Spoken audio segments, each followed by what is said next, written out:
Okay, അങ്ങനെയാണെങ്കിൽ നമ്മുടെ 6ാം ക്ലാസ്സിലെ ഫസ്റ്റ് യൂണിറ്റ് ആദിമ മനുഷ്യരും സംസ്കാരങ്ങൾ എന്നുള്ള യൂണിറ്റാണ് നമ്മൾ കണ്ടുകൊണ്ടിരുന്നത്. അപ്പം അതിൻ്റെ അകത്ത് നമ്മൾ പറഞ്ഞായിരുന്നു അല്ലേ, മനുഷ്യ പരിണാമ സിദ്ധാന്തങ്ങളെക്കുറിച്ച്, അല്ലെങ്കിൽ ആദിമ മനുഷ്യർ എങ്ങനെയായിരുന്നു, പരിണാമത്തിൻ്റെ ഘട്ടങ്ങൾ ഇതെല്ലാം നമ്മൾ കണ്ടു. ബി സിയും സിയും അല്ലേ, പൊതുവർഷത്തിന് മുൻപ്, ബിഫോർ കോമൺ ഇറ ആണെങ്കിൽ അത് ബി സി, പൊതുവർഷമാണെങ്കിൽ അത് കോമൺ ഇറ സി എന്ന് പറയും. ഇനി യേശുക്രിസ്തുവിൻ്റെ ജനനത്തെ അടിസ്ഥാനമാക്കിയിട്ടാണെങ്കിൽ ബി സിയും എ ഡിയും, അതായത് ബിഫോർ ക്രൈസ്റ്റും അതുപോലെ തന്നെ നമ്മുടെ അന്നോ ഡൊമിനി, അത് നമ്മൾ പഠിച്ചായിരുന്നു അല്ലേ. ചരിത്രത്തെ രണ്ടായിട്ട് തിരിച്ചിട്ടുണ്ടെന്നൊക്കെ പറഞ്ഞു. പിന്നെ നമ്മുടെ മനുഷ്യരുടെ ഉത്ഭവം അല്ലെങ്കിൽ മനുഷ്യ പരിണാമ സിദ്ധാന്തം അത് മുന്നോട്ട് വെച്ച ആരായിരുന്നു, നമ്മുടെ ചാൾസ് ഡാർവിൻ. പിന്നെ അദ്ദേഹത്തിൻ്റെ ഫേമസ് ആയിട്ടുള്ള ഒരു പുസ്തകത്തിലാണ് പറയുന്നതെന്നൊക്കെ നമ്മൾ പറഞ്ഞായിരുന്നു, on the origin of species. ആ ഗ്രന്ഥത്തിലാണ് അദ്ദേഹം മനുഷ്യ പരിണാമത്തെക്കുറിച്ചുള്ള സിദ്ധാന്തം അവതരിപ്പിച്ചിരിക്കുന്നത്. ഇതെല്ലാം നമ്മൾ ഇന്നലെ കണ്ട കാര്യങ്ങളാണ്. ഞാൻ ജസ്റ്റ് ഇത് ഒന്നുകൂടെ ഒന്ന് പറഞ്ഞിട്ടുണ്ടെന്നേ ഉള്ളൂ. പിന്നെ നമ്മുടെ മനുഷ്യ പരിണാമത്തിൻ്റെ ഘട്ടങ്ങൾ അല്ലേ, പ്രൈമേറ്റുകൾ, ഹോമിനോയിഡുകൾ, ഹോമിനിഡുകൾ, അതിന് ഹോമോ, അതിൽ തന്നെ homo habilis, homo erectus, Homo sapiens. അതിൽ ഹോമോ സാപ്പിയൻസിലാണ് ഏത്, നമ്മൾ മനുഷ്യവർഗം മുഴുവൻ ഉൾപ്പെടുന്ന എവിടെയാണ്, ഹോമോ സാപ്പിയൻസിൻ്റെ അകത്താണ് അല്ലേ. ഞാനത് വലിയധികം ഡീറ്റെയിൽ ആയിട്ട് പറയുന്നില്ല, ജസ്റ്റ് ഇന്നലെ പറഞ്ഞു പോയായിരുന്നല്ലോ. അപ്പോൾ അതുകൊണ്ട് ഇതാണ് നമ്മുടെ മനുഷ്യ പരിണാമത്തിൻ്റെ ഘട്ടങ്ങളെന്ന് പറയുന്നത്. പ്രൈമേറ്റുകളുണ്ട്, ഹോമിനോയിഡുകളുണ്ട്, ഹോമിനിഡുകളുണ്ട്, ഹോമോ, പിന്നെ Homo habilis, Homo erectus, Homo sapiens. Charles ഡാർവിൻ്റെ പേര് ഓർത്തിരിക്കണം, നമ്മുടെ മനുഷ്യപരിണാമ സിദ്ധാന്തം മുന്നോട്ട് വെച്ച ആളാണ്.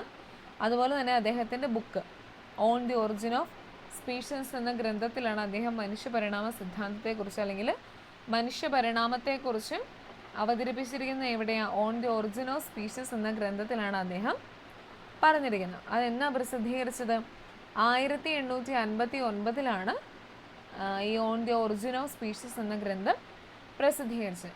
അങ്ങനെ നമ്മൾ മനുഷ്യ പരിണാമത്തെക്കുറിച്ച് പറഞ്ഞു വന്നു, പരിണാമഘട്ടങ്ങളൊക്കെ പറഞ്ഞു കഴിഞ്ഞപ്പോൾ നമ്മൾ പറഞ്ഞു ഒരു മനുഷ്യർ വികാസം പ്രാപിക്കുന്നു, അല്ലെങ്കിൽ എന്താ, കൃഷിയോഗ്യമായിട്ടുള്ള കാര്യങ്ങളിലേക്ക് അല്ലെങ്കിൽ ആയുധങ്ങളൊക്കെ കണ്ടുപിടിച്ച് വേട്ടയാടാനും ഒക്കെ തുടങ്ങി ആ ഒരു കാലഘട്ടത്തിലേക്ക് മനുഷ്യൻ്റെ വികസനം ആയി തുടങ്ങി. അപ്പോൾ അതിലേക്ക് വന്ന ഘട്ടങ്ങൾ അല്ലെങ്കിൽ അത് ഏതൊക്കെ കാലങ്ങളായിരുന്നു എന്ന് നമ്മളിനി നോക്കാൻ പോകണം. അത് പറഞ്ഞുകൊണ്ടിരുന്നപ്പോഴാണ് ഇന്നലെ നമ്മുടെ കറണ്ട് പോയത്, നമ്മുടെ സിസ്റ്റം എല്ലാം പോയത് അല്ലേ. അപ്പോൾ നമുക്കിനി അവിടെ നിന്നിട്ട് നോക്കാം. നമ്മൾ പറഞ്ഞു ശിലകൾ ആയുധമായി ഉപയോഗിച്ചിരുന്നതിനാൽ ആ കാലഘട്ടത്തിൽ നമ്മൾ പറയുന്ന പേരെന്തായിരുന്നു, ശിലായുഗം അല്ലേ. അന്നത്തെ കാലത്ത് കല്ലുകൾ ഉപയോഗിച്ചാണ് അവർ ഈ ജന്തുക്കളെ അല്ലെങ്കിൽ മൃഗങ്ങളെ വേട്ടയാടിക്കൊണ്ടിരുന്നത്. അപ്പം അങ്ങനെ ആയുധം, അന്ന് കല്ലുകൾ ഉപയോഗിച്ചായിരുന്നു അവർ വേട്ടയാടിക്കൊണ്ടിരുന്നത്. അപ്പം കല്ലുകളായിരുന്നു അവരുടെ ആയുധങ്ങൾ. അതുകൊണ്ട് തന്നെ ശിലകൾ ആയുധമായിട്ട് ഉപയോഗിച്ചുകൊണ്ടിരുന്ന ആ കാലഘട്ടത്തെ പറയുന്ന പേരായിരുന്നു എന്ത്, ശിലായുഗം എന്ന് പറയുന്നത്. പിന്നെ ഈ ശിലകൾ കൊണ്ട് നിർമ്മിക്കപ്പെട്ട ആയുധങ്ങളിലും ഉപകരണങ്ങളിലും കാലക്രമത്തിലുണ്ടായ പുരോഗതി അടിസ്ഥാനമാക്കി ശിലായുഗത്തെ നമ്മൾ എത്രയായിട്ട് തിരിച്ചു, 3 ഘട്ടങ്ങളായിട്ട് തിരിക്കുന്നു. അപ്പോൾ ഒന്നാമത്തെ ഘട്ടം ഏതാണ്, പ്രാചീന ശിലായുഗം, രണ്ടാമത്തേത് മധ്യശിലായുഗം, മൂന്നാമത്തേത് നവീന ശിലായുഗം. അപ്പോൾ ശിലായുഗം 3ആയിട്ട് തിരിക്കുന്നു, പ്രാചീന ശിലായുഗം, മധ്യശിലായുഗം, അതുപോലെ തന്നെ നവീന ശിലായുഗം. ഇനി ഓരോന്നിൻ്റെയും സവിശേഷതകൾ നമ്മൾ നോക്കാൻ പോകണം, വളരെ ഇമ്പോർട്ടൻ്റ് ആണ്. ഈ തന്നിരിക്കുന്ന 3 പോയിന്റുകളും പഠിക്കണം കേട്ടോ. എല്ലാത്തിനും 3 പോയിന്റുകളേ ഉള്ളൂ, ആ 3 പോയിന്റുകളും പഠിക്കണം. പ്രാചീന ശിലായുഗം, ശിലായുഗത്തിലെ ആദ്യഘട്ടം. ഏതാണ് ശിലായുഗത്തിലെ ആദ്യഘട്ടം, പ്രാചീന ശിലായുഗം. പരുക്കൻ കല്ലുകൾ ഉപകരണങ്ങളാക്കി ശേഖരണവും വേട്ടയാടലും ഉപജീവനമാക്കി. അപ്പം ശിലായുഗത്തിലെ ആദ്യഘട്ടമാണ് നമ്മുടെ പ്രാചീന ശിലായുഗം. അതുപോലെ തന്നെ പരുക്കൻ കല്ലുകൾ, നമ്മൾ പറഞ്ഞു ശിലായുഗത്തിൽ എന്താണ്, കല്ലുകളാണ് അവർ ആയുധമാക്കിയിരുന്നത്. അപ്പോൾ ആദ്യഘട്ടം ആയതുകൊണ്ട് തന്നെ അത് പരുക്കൻ കല്ലുകൾ അല്ലെങ്കിൽ കല്ലുകൾ തന്നെയാണ് അവർ ഉപയോഗിച്ചുകൊണ്ടിരുന്നത്. പിന്നെ അവരുടെ ഉപജീവന മാർഗം എന്ന് പറയുന്നത് എന്തായിരുന്നു, ശേഖരണവും വേട്ടയാടലും. ഇതാണ് പ്രാചീന ശിലായുഗത്തിലെ പ്രധാനമായിട്ടുള്ള സവിശേഷതകൾ എന്ന് പറയുന്നത്. ശിലായുഗത്തിലെ ആദ്യഘട്ടം എന്നറിയപ്പെടുന്നു പരുക്കൻ കല്ലുകൾ ഉപകരണങ്ങളാക്കി ശേഖരണവും വേട്ടയാടലും ആയിരുന്നു അവരുടെ ഉപജീവന മാർഗം എന്ന് പറയുന്നത്. ഇനി നമ്മുടെ രണ്ടാമത്തെ ആളാണ് ആര്, മധ്യശിലായുഗം. മധ്യശിലായുഗത്തിൻ്റെ സവിശേഷതകൾ ഏതൊക്കെയാണ്, സൂക്ഷ്മശിലാ ഉപകരണങ്ങൾ ഉപയോഗിച്ചു. അതായത് നമ്മൾ മുമ്പത്തെ കണ്ട ഈ പരുക്കൻ കല്ലുകളൊക്കെ ആയിരുന്നു ഉണ്ടായിരുന്നു, അത്യാവശ്യം വലുതും ഒക്കെ. പിന്നെ സൂക്ഷ്മശിലാ ഉപകരണങ്ങൾ ഉപയോഗിച്ചു. അതായത് ചെറിയ തരത്തിലുള്ളതുണ്ട്. ഈ പിക്ചറിൻ്റെ അകത്ത് തന്നെയുണ്ട് തീരെ ചെറുതായിട്ടുള്ളതും അത്യാവശ്യം വലുതായിട്ടുള്ളതും ഓരോ വലുപ്പത്തിനനുസരിച്ചുള്ളത്. അപ്പോൾ സൂക്ഷ്മശിലാ ഉപകരണങ്ങൾ ഉപയോഗിച്ചു ഭക്ഷ്യയോഗ്യമായ പുല്ലിനങ്ങളും മത്സ്യവും ഭക്ഷണമാക്കി. അവർ ഇത്ര നാളും മൃഗങ്ങളെയായിരുന്നു അവർ ഭക്ഷിച്ചുകൊണ്ടിരുന്നത്. പിന്നെ അവരെന്ത് ഭക്ഷ്യയോഗ്യമായ പുല്ലിനങ്ങളും മത്സ്യവും ഭക്ഷണമാക്കി. അതുപോലെ തന്നെ മൃഗത്തോലും മരത്തോലും ഇലകളും വസ്ത്രങ്ങളാക്കി. അത് പയ്യെ കാലങ്ങൾ മാറിക്കൊണ്ടിരിക്കുകയാണ് അല്ലേ. ആദ്യം അവർ കല്ലുകൾ ഉപയോഗിച്ച് വേട്ടയാടാനൊക്കെ തുടങ്ങി. പിന്നെ നോക്കിയപ്പോൾ അതിൻ്റെ സസ്യങ്ങൾ കുറേ ഇലകളൊക്കെ കഴിച്ചപ്പോൾ അതെല്ലാം നമുക്ക് കഴിക്കാവുന്നതാണ്, അല്ലെങ്കിൽ മീനിനെ പിടിച്ച് കൊന്ന് മീനിനെയാണെങ്കിലും കഴിക്കാവുന്നതാണ്.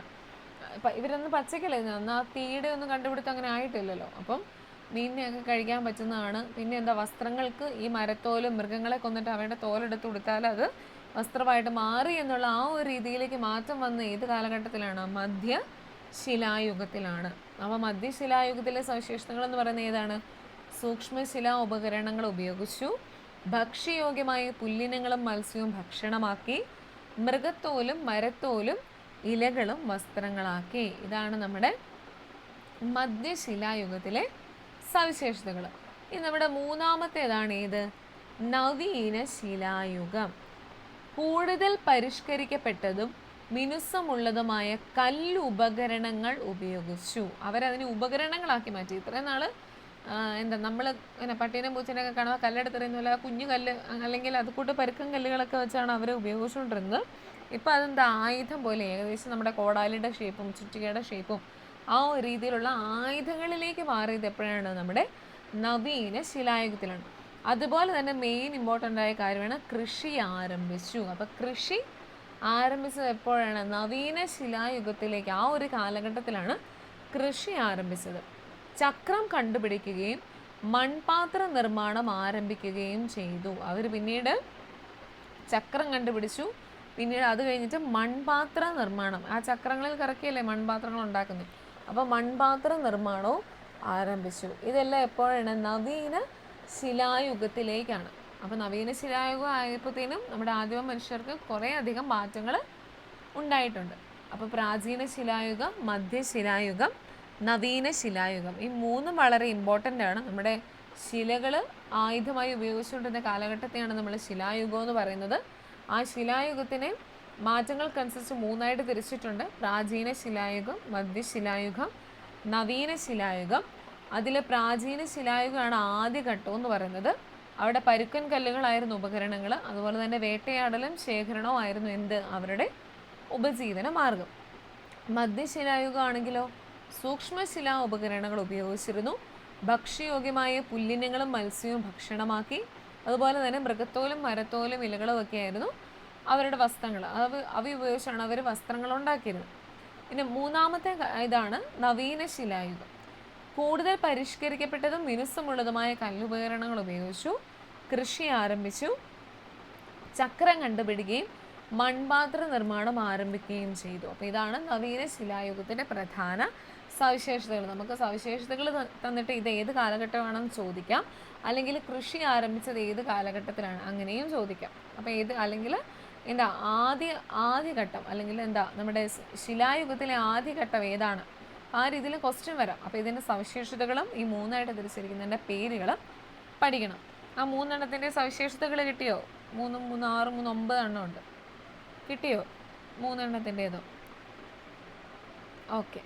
അങ്ങനെയാണെങ്കിൽ നോക്കിക്കേ, ഭിംബേട്ക, അതായത് ശിലായുഗ മനുഷ്യർ അധിവസിച്ചിരുന്ന ഇന്ത്യയിലെ ഒരു പ്രധാന ഗുഹാകേന്ദ്രങ്ങളാണ് മധ്യപ്രദേശിലെ ഭിംബേട്ക എന്ന് പറയുന്നത്. അതിൻ്റെ പടവും തന്നിട്ടുണ്ട് കേട്ടോ. ഏകദേശം കുറേ കല്ലുകളൊക്കെ കൊണ്ട് അതിനെ ഉണ്ടാക്കിയിരിക്കുന്ന ഒരു ഗുഹ പോലെ ഇരിക്കുന്നതാണ് മധ്യപ്രദേശിലെ അന്നത്തെ ആൾക്കാർ, ശിലായുഗ മനുഷ്യർ താമസിച്ചുകൊണ്ടിരുന്ന ആ ഒരു ഗുഹയ്ക്ക് പറയുന്ന പേരാണ് എന്ത്, ഭിംബേട്ക എന്ന് പറയുന്നത്. പ്രാചീന മനുഷ്യരുടെ വിവിധ ജീവിത രീതികളെക്കുറിച്ച് ഇവിടുത്തെ ഗുഹാചിത്രങ്ങൾ നമ്മോട് പറയുന്നു. അവരുടെ ആശയവിനിമയത്തിൻ്റെ തെളിവുകൾ കൂടിയാണ് ഈ ഗുഹാചിത്രങ്ങൾ അല്ലേ. ഗുഹാചിത്രങ്ങൾ നമ്മൾ നേരിട്ട് നമ്മുടെ ഈ കേരളത്തിൽ കുറേ ഗുഹകളൊക്കെ ഉണ്ടല്ലോ, അതിലൊക്കെ ഇതുപോലെ ഗുഹാചിത്രങ്ങൾ ഉണ്ട്. അല്ലെങ്കിൽ നമ്മുടെ ഈ സിനിമയിലൊക്കെ ആണെങ്കിലും പലതരത്തിൽ ചില മൂവീസിലൊക്കെ ഈ ഗുഹാചിത്രങ്ങളൊക്കെ കാണാറുണ്ട്. ഇങ്ങനെ വഴി കാണിക്കാനും, അല്ലെങ്കിൽ ഇന്ന ആൾക്കാർ ഇവിടെ ഉണ്ടായിരുന്നു, അവർ ഇന്ന കാര്യങ്ങൾ ചെയ്താണ് ജയിച്ചിരുന്നതെന്നൊക്കെ പറഞ്ഞുകൊണ്ട് അവരവരുടെ നമ്മളെന്താ മുദ്ര പതിപ്പിച്ചിട്ട് പോകാന്നൊക്കെ പറയുന്ന പോലെ ആ ഒരു ഗുഹാചിത്രങ്ങൾ അന്നത്തെ കാലത്തുണ്ടായിരുന്നു. അപ്പോൾ ആ ശിലായുഗത്തിലെ മനുഷ്യർ താമസിച്ചുകൊണ്ടിരുന്ന ആ ഒരു ഗുഹ, അതാണ് ഏത് ഭിംബേട്ക എന്ന് പറയുന്നത്. അത് മധ്യപ്രദേശിലാണ് ഈ ഒരു ഭിംബേട്ക കാണപ്പെടുന്നത്. ഓക്കെ, അപ്പോൾ നോക്കിക്കേ, ഇനി നമ്മൾ പറഞ്ഞു എന്താ നവീന ശിലായുഗം, അതായത് ശിലായുഗത്തിലെ മൂന്നാമത്തെ കാലഘട്ടമായിട്ടുള്ള നവീന ശിലായുഗം ആയപ്പോഴത്തേനും കൃഷി ആരംഭിച്ചു എന്ന് നമ്മൾ പറഞ്ഞു അല്ലേ. അപ്പോൾ മനുഷ്യർക്കുണ്ടായ മാറ്റങ്ങളിലേക്കാണ് നമ്മൾ കടന്നു പോയിക്കൊണ്ടിരിക്കുന്നത്.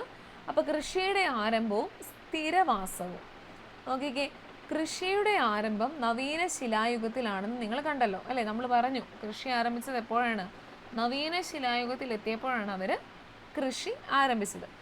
കൃഷി ചെയ്യാൻ ആരംഭിച്ച മനുഷ്യർക്ക് കൃഷിയിടങ്ങൾക്ക് സമീപത്തായി സ്ഥിരവാസം അനിവാര്യമായി വന്നു. കൃഷി പരിപാലിക്കാനും കൃഷിയിടങ്ങളെ വന്യജീവികളിൽ നിന്ന് സംരക്ഷിക്കാനും മൃഗപരിപാലനത്തിനുമായി അവർ കൃഷിയിടങ്ങൾക്ക് സമീപത്തായി സ്ഥിരവാസം ഉറപ്പിച്ചു അല്ലേ.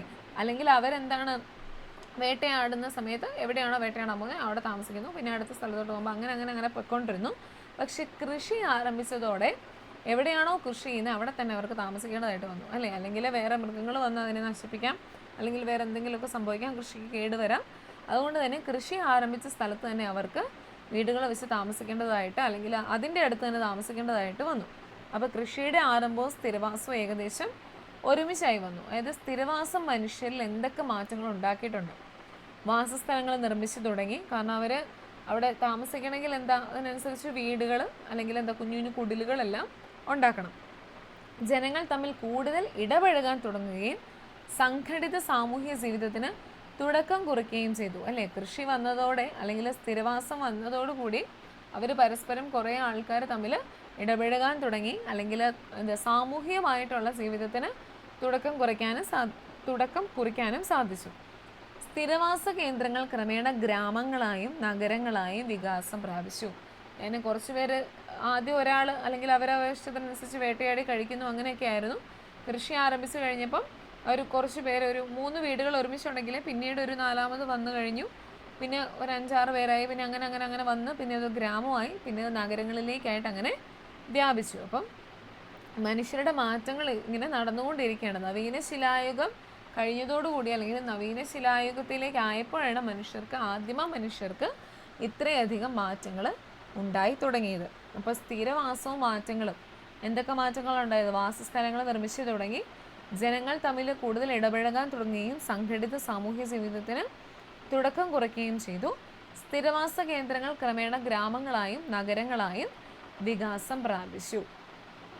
ഇനി നമ്മൾ പറഞ്ഞു ശിലകൾ കൊണ്ടാണ് അവർ ശിലകളാണ് ആയുധങ്ങളായിട്ട് ഉപയോഗിച്ചിരുന്നതെന്ന് നമ്മൾ പറഞ്ഞു. അങ്ങനെയാണ് ശിലായുഗം എന്നുള്ള പേര് ലഭിച്ചത്. അങ്ങനെയാണെങ്കിൽ ശിലകളിൽ നിന്ന് അടുത്ത ഒരു കാര്യത്തിലേക്ക് പോവാണ് അവർ. ശിലകളിൽ നിന്ന് ലോഹത്തിലേക്ക്. ഇത് കണ്ടോ, ശിലകൾ കൊണ്ടുള്ള വസ്തുക്കളുണ്ട്, അതുപോലെ തന്നെ ലോഹം കൊണ്ടുള്ള വസ്തുക്കളുണ്ട് നമ്മുടെ ഈ ഒരു പിക്ചറിനകത്ത്. അപ്പം നമുക്ക് നോക്കാം, മനുഷ്യർ ആദ്യം ഉപയോഗിച്ച ലോഹം ഏതാണെന്ന് നിങ്ങൾക്കറിയാമോ? ചെമ്പായിരുന്നു മനുഷ്യർ ആദ്യം ഉപയോഗിച്ച ലോഹം. നമ്മൾ ആദ്യം പറഞ്ഞു ശിലായുഗത്തിൽ എന്താണ്, കല്ലുകൾ, പരുക്കൻ കല്ലുകൾ, അല്ലെങ്കിൽ ചെറിയ സൂക്ഷ്മ കല്ലുകൾ ഷേപ്പിലുള്ളത്, പിന്നെ അത് അത്യാവശ്യം ഉപയോഗിക്കാവുന്ന ആയുധങ്ങളൊക്കെ ആക്കി അവർ മാറ്റി. അപ്പോൾ അത് കഴിഞ്ഞിട്ട് ലോഹം ഉപയോഗിക്കാൻ തുടങ്ങിയപ്പോൾ മനുഷ്യർ ആദ്യമായിട്ട് ഉപയോഗിച്ച ലോഹം ഏതായിരുന്നു? ചെമ്പായിരുന്നു മനുഷ്യർ ആദ്യമായിട്ട് ഉപയോഗിച്ചിരുന്ന ലോഹം. ലോഹങ്ങൾ കൊണ്ട് ആയുധങ്ങളും ഉപകരണങ്ങളും നിർമ്മിച്ചിരുന്ന കാലഘട്ടത്തെ എന്ത് പറയുന്നു? ലോഹയുഗം എന്ന് പറയുന്നു. അതായത് ശിലകൾ ആയുധമായിട്ട് ഉപയോഗിച്ചിരുന്നതിനെ ശിലായുഗം എന്നും, ലോഹങ്ങൾ ആയുധങ്ങളും ഉപകരണങ്ങളുമായിട്ട് ഉപയോഗിച്ചിരുന്നത് അല്ലെങ്കിൽ ലോഹങ്ങൾ കൊണ്ട് ആയുധങ്ങളും ഉപകരണങ്ങളും നിർമ്മിച്ച് ഉപയോഗിച്ചിരുന്ന കാലഘട്ടത്തെ എന്ത് പറയും? ലോഹയുഗം എന്ന് പറയുന്നു. അപ്പോൾ ആ പേരിൽ തന്നെ ഉണ്ട് അത് എന്ത് കാലഘട്ടമാണെന്നുള്ളത്. അപ്പോൾ അത് പഠിക്കുക. ലോഹങ്ങൾ കൊണ്ടുള്ള ആയുധങ്ങളും ഉപകരണങ്ങളും ഉപയോഗിച്ചിരുന്ന കാലഘട്ടമാണ് ലോഹയുഗം. അതുപോലെ തന്നെ ശിലകൾ കൊണ്ട് ആയുധങ്ങളും ഉപകരണങ്ങളും ഉപയോഗിച്ചിരുന്ന കാലഘട്ടമാണ് ഏത്? നമ്മുടെ ശിലായുഗം എന്ന് പറയുന്നത്. ഇനി മണ്ണ് ഉഴുതുമറിക്കാനും മരങ്ങൾ മുറിക്കാനും ഒക്കെയുള്ള കാഠിന്യവും ഉറപ്പും ചെമ്പിന് കുറവായതിനാൽ ചെമ്പും ഈയവും കൂട്ടിച്ചേർത്ത് കാഠിന്യവും ഉറപ്പുമുള്ള വെങ്കലം എന്ന ലോഹസങ്കരം അവർ നിർമ്മിച്ചു. അപ്പോൾ വെങ്കലം എന്തൊക്കെ തമ്മിലാണ് നിർമ്മിക്കുന്നത്? ചെമ്പും ഈയവും കൂടെ കൂട്ടിച്ചേർത്തിട്ടാണ് ഏത് വെങ്കലം നിർമ്മിച്ചത്. അതായത് ചെമ്പ് കൊണ്ടേ നമുക്ക് വലിയ മണ്ണ് ഉഴുത് മറിക്കാനോ അല്ലെങ്കിൽ കാഠിന്യവും ഉറപ്പും മരങ്ങളൊക്കെ മുറിക്കാനുള്ള ആ ഒരു ഇത് നമ്മുടെ ചെമ്പിനില്ലാത്തത് കൊണ്ട് തന്നെ ഈയവും ചെമ്പും കൊണ്ട് അവർ വെങ്കലം എന്ന ഒരു പുതിയ ലോഹസങ്കരം നിർമ്മിച്ചു. അങ്ങനെ വെങ്കലം കൊണ്ടുള്ള ആയുധങ്ങളും ഉപകരണങ്ങളും ഉപയോഗിച്ചിരുന്ന കാലഘട്ടം എങ്ങനെ അറിയപ്പെടുന്നു? വെങ്കല യുഗം എന്ന് അറിയപ്പെടുന്നു. അപ്പോൾ 3 യുഗങ്ങളായത് ശിലായുഗമുണ്ട്, ലോഹയുഗമുണ്ട്, അതുപോലെ തന്നെ വെങ്കല യുഗമുണ്ട്. ശിലായുഗം അവിടെ തന്നെ 3 എണ്ണം ഉണ്ടായിരുന്നു. പ്രാചീന ശിലായുഗം, മധ്യശിലായുഗം, പിന്നെ എന്തായിരുന്നു നവീന ശിലായുഗം അല്ലേ? മധ്യശിലായുഗം, നവീന ശിലായുഗം. അത് ശിലകൾ കൊണ്ടുള്ള ആയുധങ്ങൾ ഉപയോഗിച്ചിരുന്ന കാലഘട്ടം. പിന്നെ ലോഹങ്ങൾ കൊണ്ടുള്ള ആയുധങ്ങൾ അല്ലെങ്കിൽ ഉപകരണങ്ങൾ ഉപയോഗിച്ചിരുന്നതായിരുന്നു ഏത്? ലോഹയുഗം എന്ന് പറയുന്നത്. ഇനി വെങ്കലം കൊണ്ടുള്ള ആയുധങ്ങൾ അല്ലെങ്കിൽ ഉപകരണങ്ങൾ ഉപയോഗിച്ചിരുന്ന കാലഘട്ടത്തെ നമ്മൾ എന്ത് പറയുന്നു? വെങ്കല യുഗം എന്നും പറയുന്നു. അപ്പോൾ ആ പേരിൽ തന്നെ ഉണ്ടത്. അപ്പോൾ അത് പഠിക്കുക കേട്ടോ. ശിലായുഗം എന്ന് പറഞ്ഞാൽ ശിലകൾ കൊണ്ടുള്ള ആയുധങ്ങൾ അല്ലെങ്കിൽ ഉപകരണങ്ങൾ ഉപയോഗിച്ചിരുന്നു. ലോഹയുഗം എന്ന് പറഞ്ഞാൽ ലോഹങ്ങൾ കൊണ്ടുള്ള ആയുധങ്ങൾ ഉപകരണങ്ങൾ ഉപയോഗിച്ചിരുന്നു. വെങ്കലയുഗം ആണെങ്കിൽ വെങ്കലം കൊണ്ടുള്ള ആയുധങ്ങളും ഉപകരണങ്ങളും ഉപയോഗിച്ചിരുന്ന കാലഘട്ടമാണ് വെങ്കലയുഗം. ഇങ്ങനെ വെങ്കലം നിർമ്മിക്കുന്നത് എങ്ങനെയായിരുന്നു? ചെമ്പും ഈയവും കൂടെ മിക്സ് ചെയ്തിട്ടാണ് നമ്മുടെ വെങ്കലം എന്ന ലോഹസങ്കരം നിർമ്മിച്ചത്. ഓക്കെ. വെങ്കലം കൊണ്ടുള്ള ഉപകരണങ്ങൾ ഉപയോഗിക്കാൻ ആരംഭിച്ചതോടെ മനുഷ്യ ജീവിതത്തിൽ കാതലായ മാറ്റങ്ങൾ ഉണ്ടായി. അവ എന്തൊക്കെയെന്ന് നോക്കാം. ഇപ്പം നമ്മൾ പ്രാചീന ശിലായുഗത്തിൽ അല്ലെങ്കിൽ നവീന ശിലായുഗം ആയപ്പോൾ നമ്മൾ കൃഷി ആരംഭിച്ചു. മനുഷ്യർക്ക് അത്യാവശ്യം മാറ്റങ്ങളുണ്ടായി. കൃഷി ആരംഭിച്ചപ്പോഴത്തേന് എന്ത് സംഭവിച്ചു? സ്ഥിരവാസങ്ങൾ ഉണ്ടായ സാമൂഹ്യ ജീവിതത്തിന് കൂടുതൽ മാറ്റങ്ങളുണ്ടായി, അല്ലെങ്കിൽ സാമൂഹ്യ ജീവിതത്തിന് തുടക്കം കുറിച്ചു നവീന ശിലായുഗമായപ്പോൾ. അതുപോലെ തന്നെ വെങ്കല യുഗം വന്നപ്പോൾ, ലോഹയുഗം കഴിഞ്ഞ് വെങ്കല യുഗം വന്നപ്പോൾ എന്തൊക്കെ മാറ്റങ്ങൾ ഉണ്ടായി എന്നാണ് ഇനി നോക്കാൻ പോകുന്നത്. വെങ്കലം കൊണ്ടുള്ള ഉപകരണങ്ങൾ കൃഷിയിടങ്ങൾ വ്യാപിപ്പിക്കുന്നതിന് സഹായകമായി. കൃഷിയിടങ്ങളുടെ വ്യാപനം കാർഷികോൽപാദന വർധനവിന് കാരണമായി. കാർഷികോൽപാദന വർധനവ് ഉൽപ്പന്നങ്ങളുടെ കൈമാറ്റത്തിനും കൈമാറ്റ കേന്ദ്രങ്ങളുടെ വികാസത്തിനും വഴിയൊരുക്കി. കൈമാറ്റ കേന്ദ്രങ്ങൾ പിൽക്കാലത്ത് പട്ടണങ്ങളായും നഗരങ്ങളായും രൂപാന്തരപ്പെട്ടു അല്ലേ? അത് വെങ്കലം കൊണ്ടുള്ള ഉപകരണങ്ങൾ ഉണ്ടാക്കിയപ്പോൾ കൃഷിയിടങ്ങൾ കൂടുതൽ വ്യാപിക്കാൻ തുടങ്ങി. ഒരു ചെറിയ സ്ഥലമല്ല, കാരണം വെങ്കലം കൊണ്ടുള്ള ആയുധത്തിന് കാഠിന്യവും ഉറപ്പുമൊക്കെ ഉണ്ട്. അതുകൊണ്ട് തന്നെ നമുക്ക് കിളയ്ക്കാനും ഉഴുതുമറിക്കാനും എല്ലാം പറ്റും. അതുപോലെ തന്നെ മരങ്ങൾ മുറിക്കാനും എല്ലാം പറ്റും. അപ്പോൾ കൃഷിയിടങ്ങൾ വ്യാപിച്ചു. കൃഷിയിടങ്ങൾ വ്യാപിച്ചപ്പം കൃഷി കൂടി, ഫലങ്ങൾ ധാരാളം ഉണ്ടായി. അത് പിന്നെ വിറ്റു അല്ലെങ്കിൽ ദൂരദേശത്തേക്കൊക്കെ കൊണ്ടുപോയി. അങ്ങനെയെല്ലാം കഴിഞ്ഞപ്പോൾ വർധനവുണ്ടായി. പിൽക്കാലത്ത് അങ്ങനെ മാറ്റങ്ങൾ ഉണ്ടായി. ഗ്രാമങ്ങൾ വികസിച്ചു.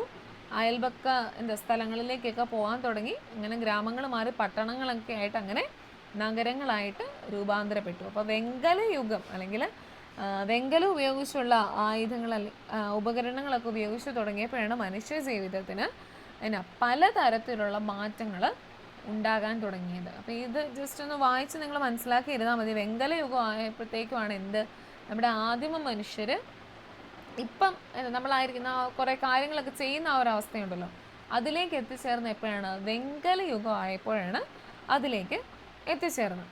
ഓക്കെ. അപ്പോൾ ഇനി വെങ്കല യുഗ സംസ്കാരങ്ങളാണ്, അതാണ് നമുക്ക് മെയിനായിട്ട് പഠിക്കാനുള്ളത്. അത് മാറിപ്പോകാതെ തന്നെ പഠിക്കണം.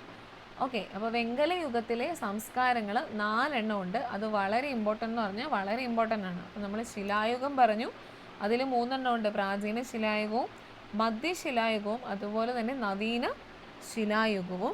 പിന്നെ രണ്ടാമത്തെ ആയിരുന്നു ലോഹങ്ങൾ കൊണ്ടുള്ളത് ലോഹയുഗം. വെങ്കലം കൊണ്ടുള്ളതാണെങ്കിൽ വെങ്കലയുഗം. വെങ്കലയുഗത്തിലാണെങ്കിൽ ധാരാളം മാറ്റങ്ങൾ ഉണ്ടായിട്ടുണ്ട്. അതായത് കാർഷികോൽപ്പന്നങ്ങളുടെ വർധനവുണ്ടായി. അത് പിന്നീട് നഗരങ്ങളായി പട്ടണങ്ങളായി അല്ലേ? അങ്ങനെ മനുഷ്യ ജീവിതത്തിന് പലതരത്തിലുള്ള മാറ്റങ്ങളുണ്ടായി. അപ്പോൾ ആ വെങ്കലയുഗത്തിലെ സംസ്കാരങ്ങളാണ് ഇനി നമ്മൾ നോക്കാൻ പോകുന്നത്.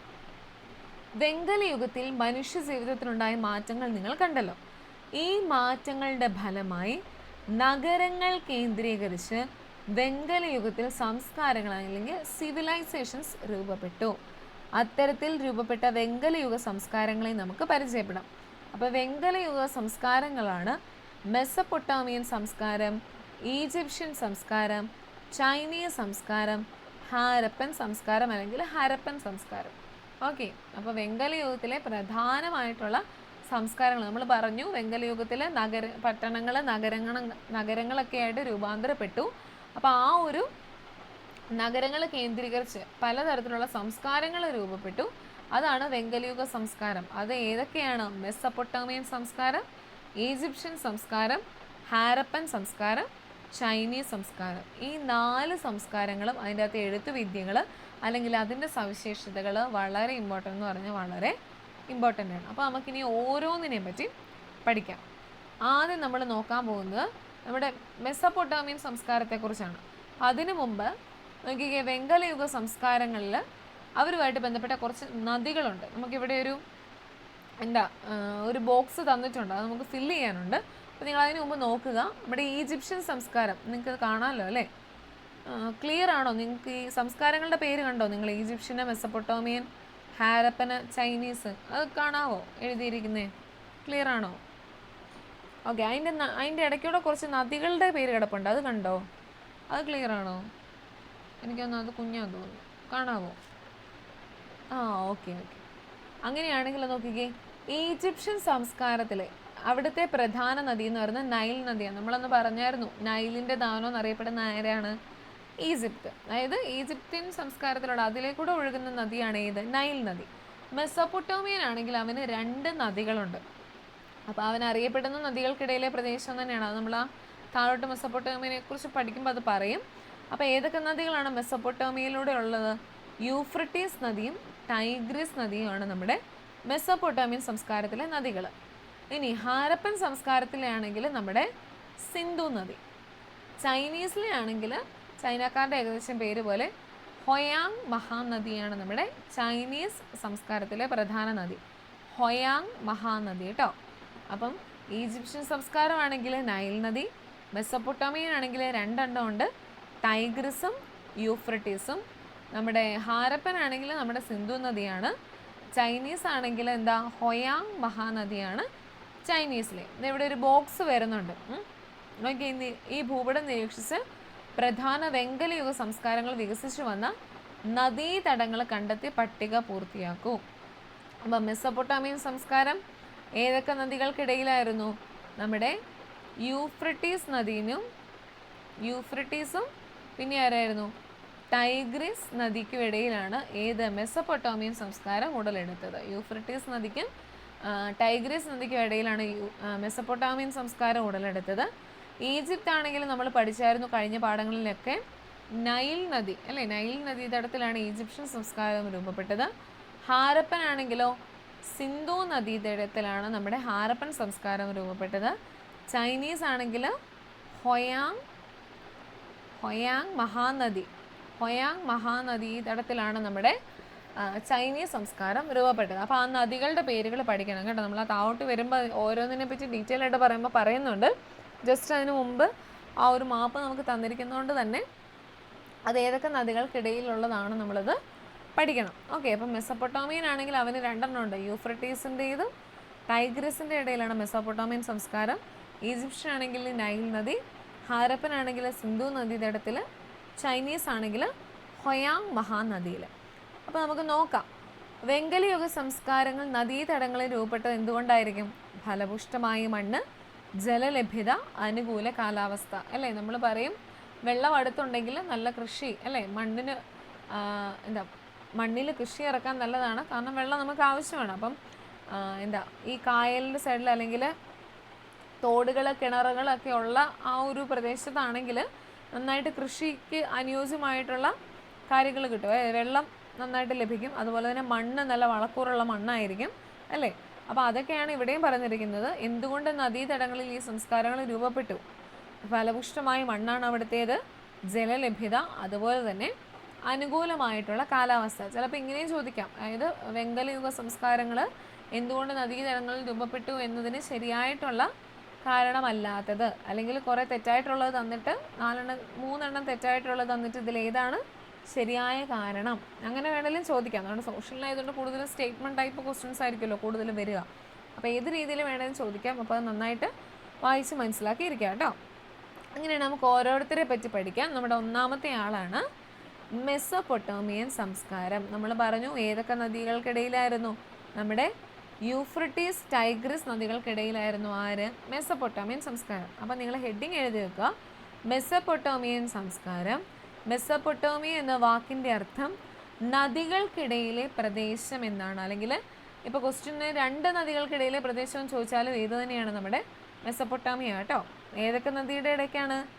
യൂഫ്രട്ടീസിൻ്റെയും ടൈഗ്രീസ് നദിയുടെ ഇടയിലാണ് ആരുള്ളത്? നമ്മുടെ മെസ്സൊപ്പൊട്ടേമിയൻ സംസ്കാരം ഉള്ളത്. അപ്പം മെസ്സൊപ്പൊട്ടേമിയൻ സംസ്കാരം എന്ന് എഴുതി വെക്കുക.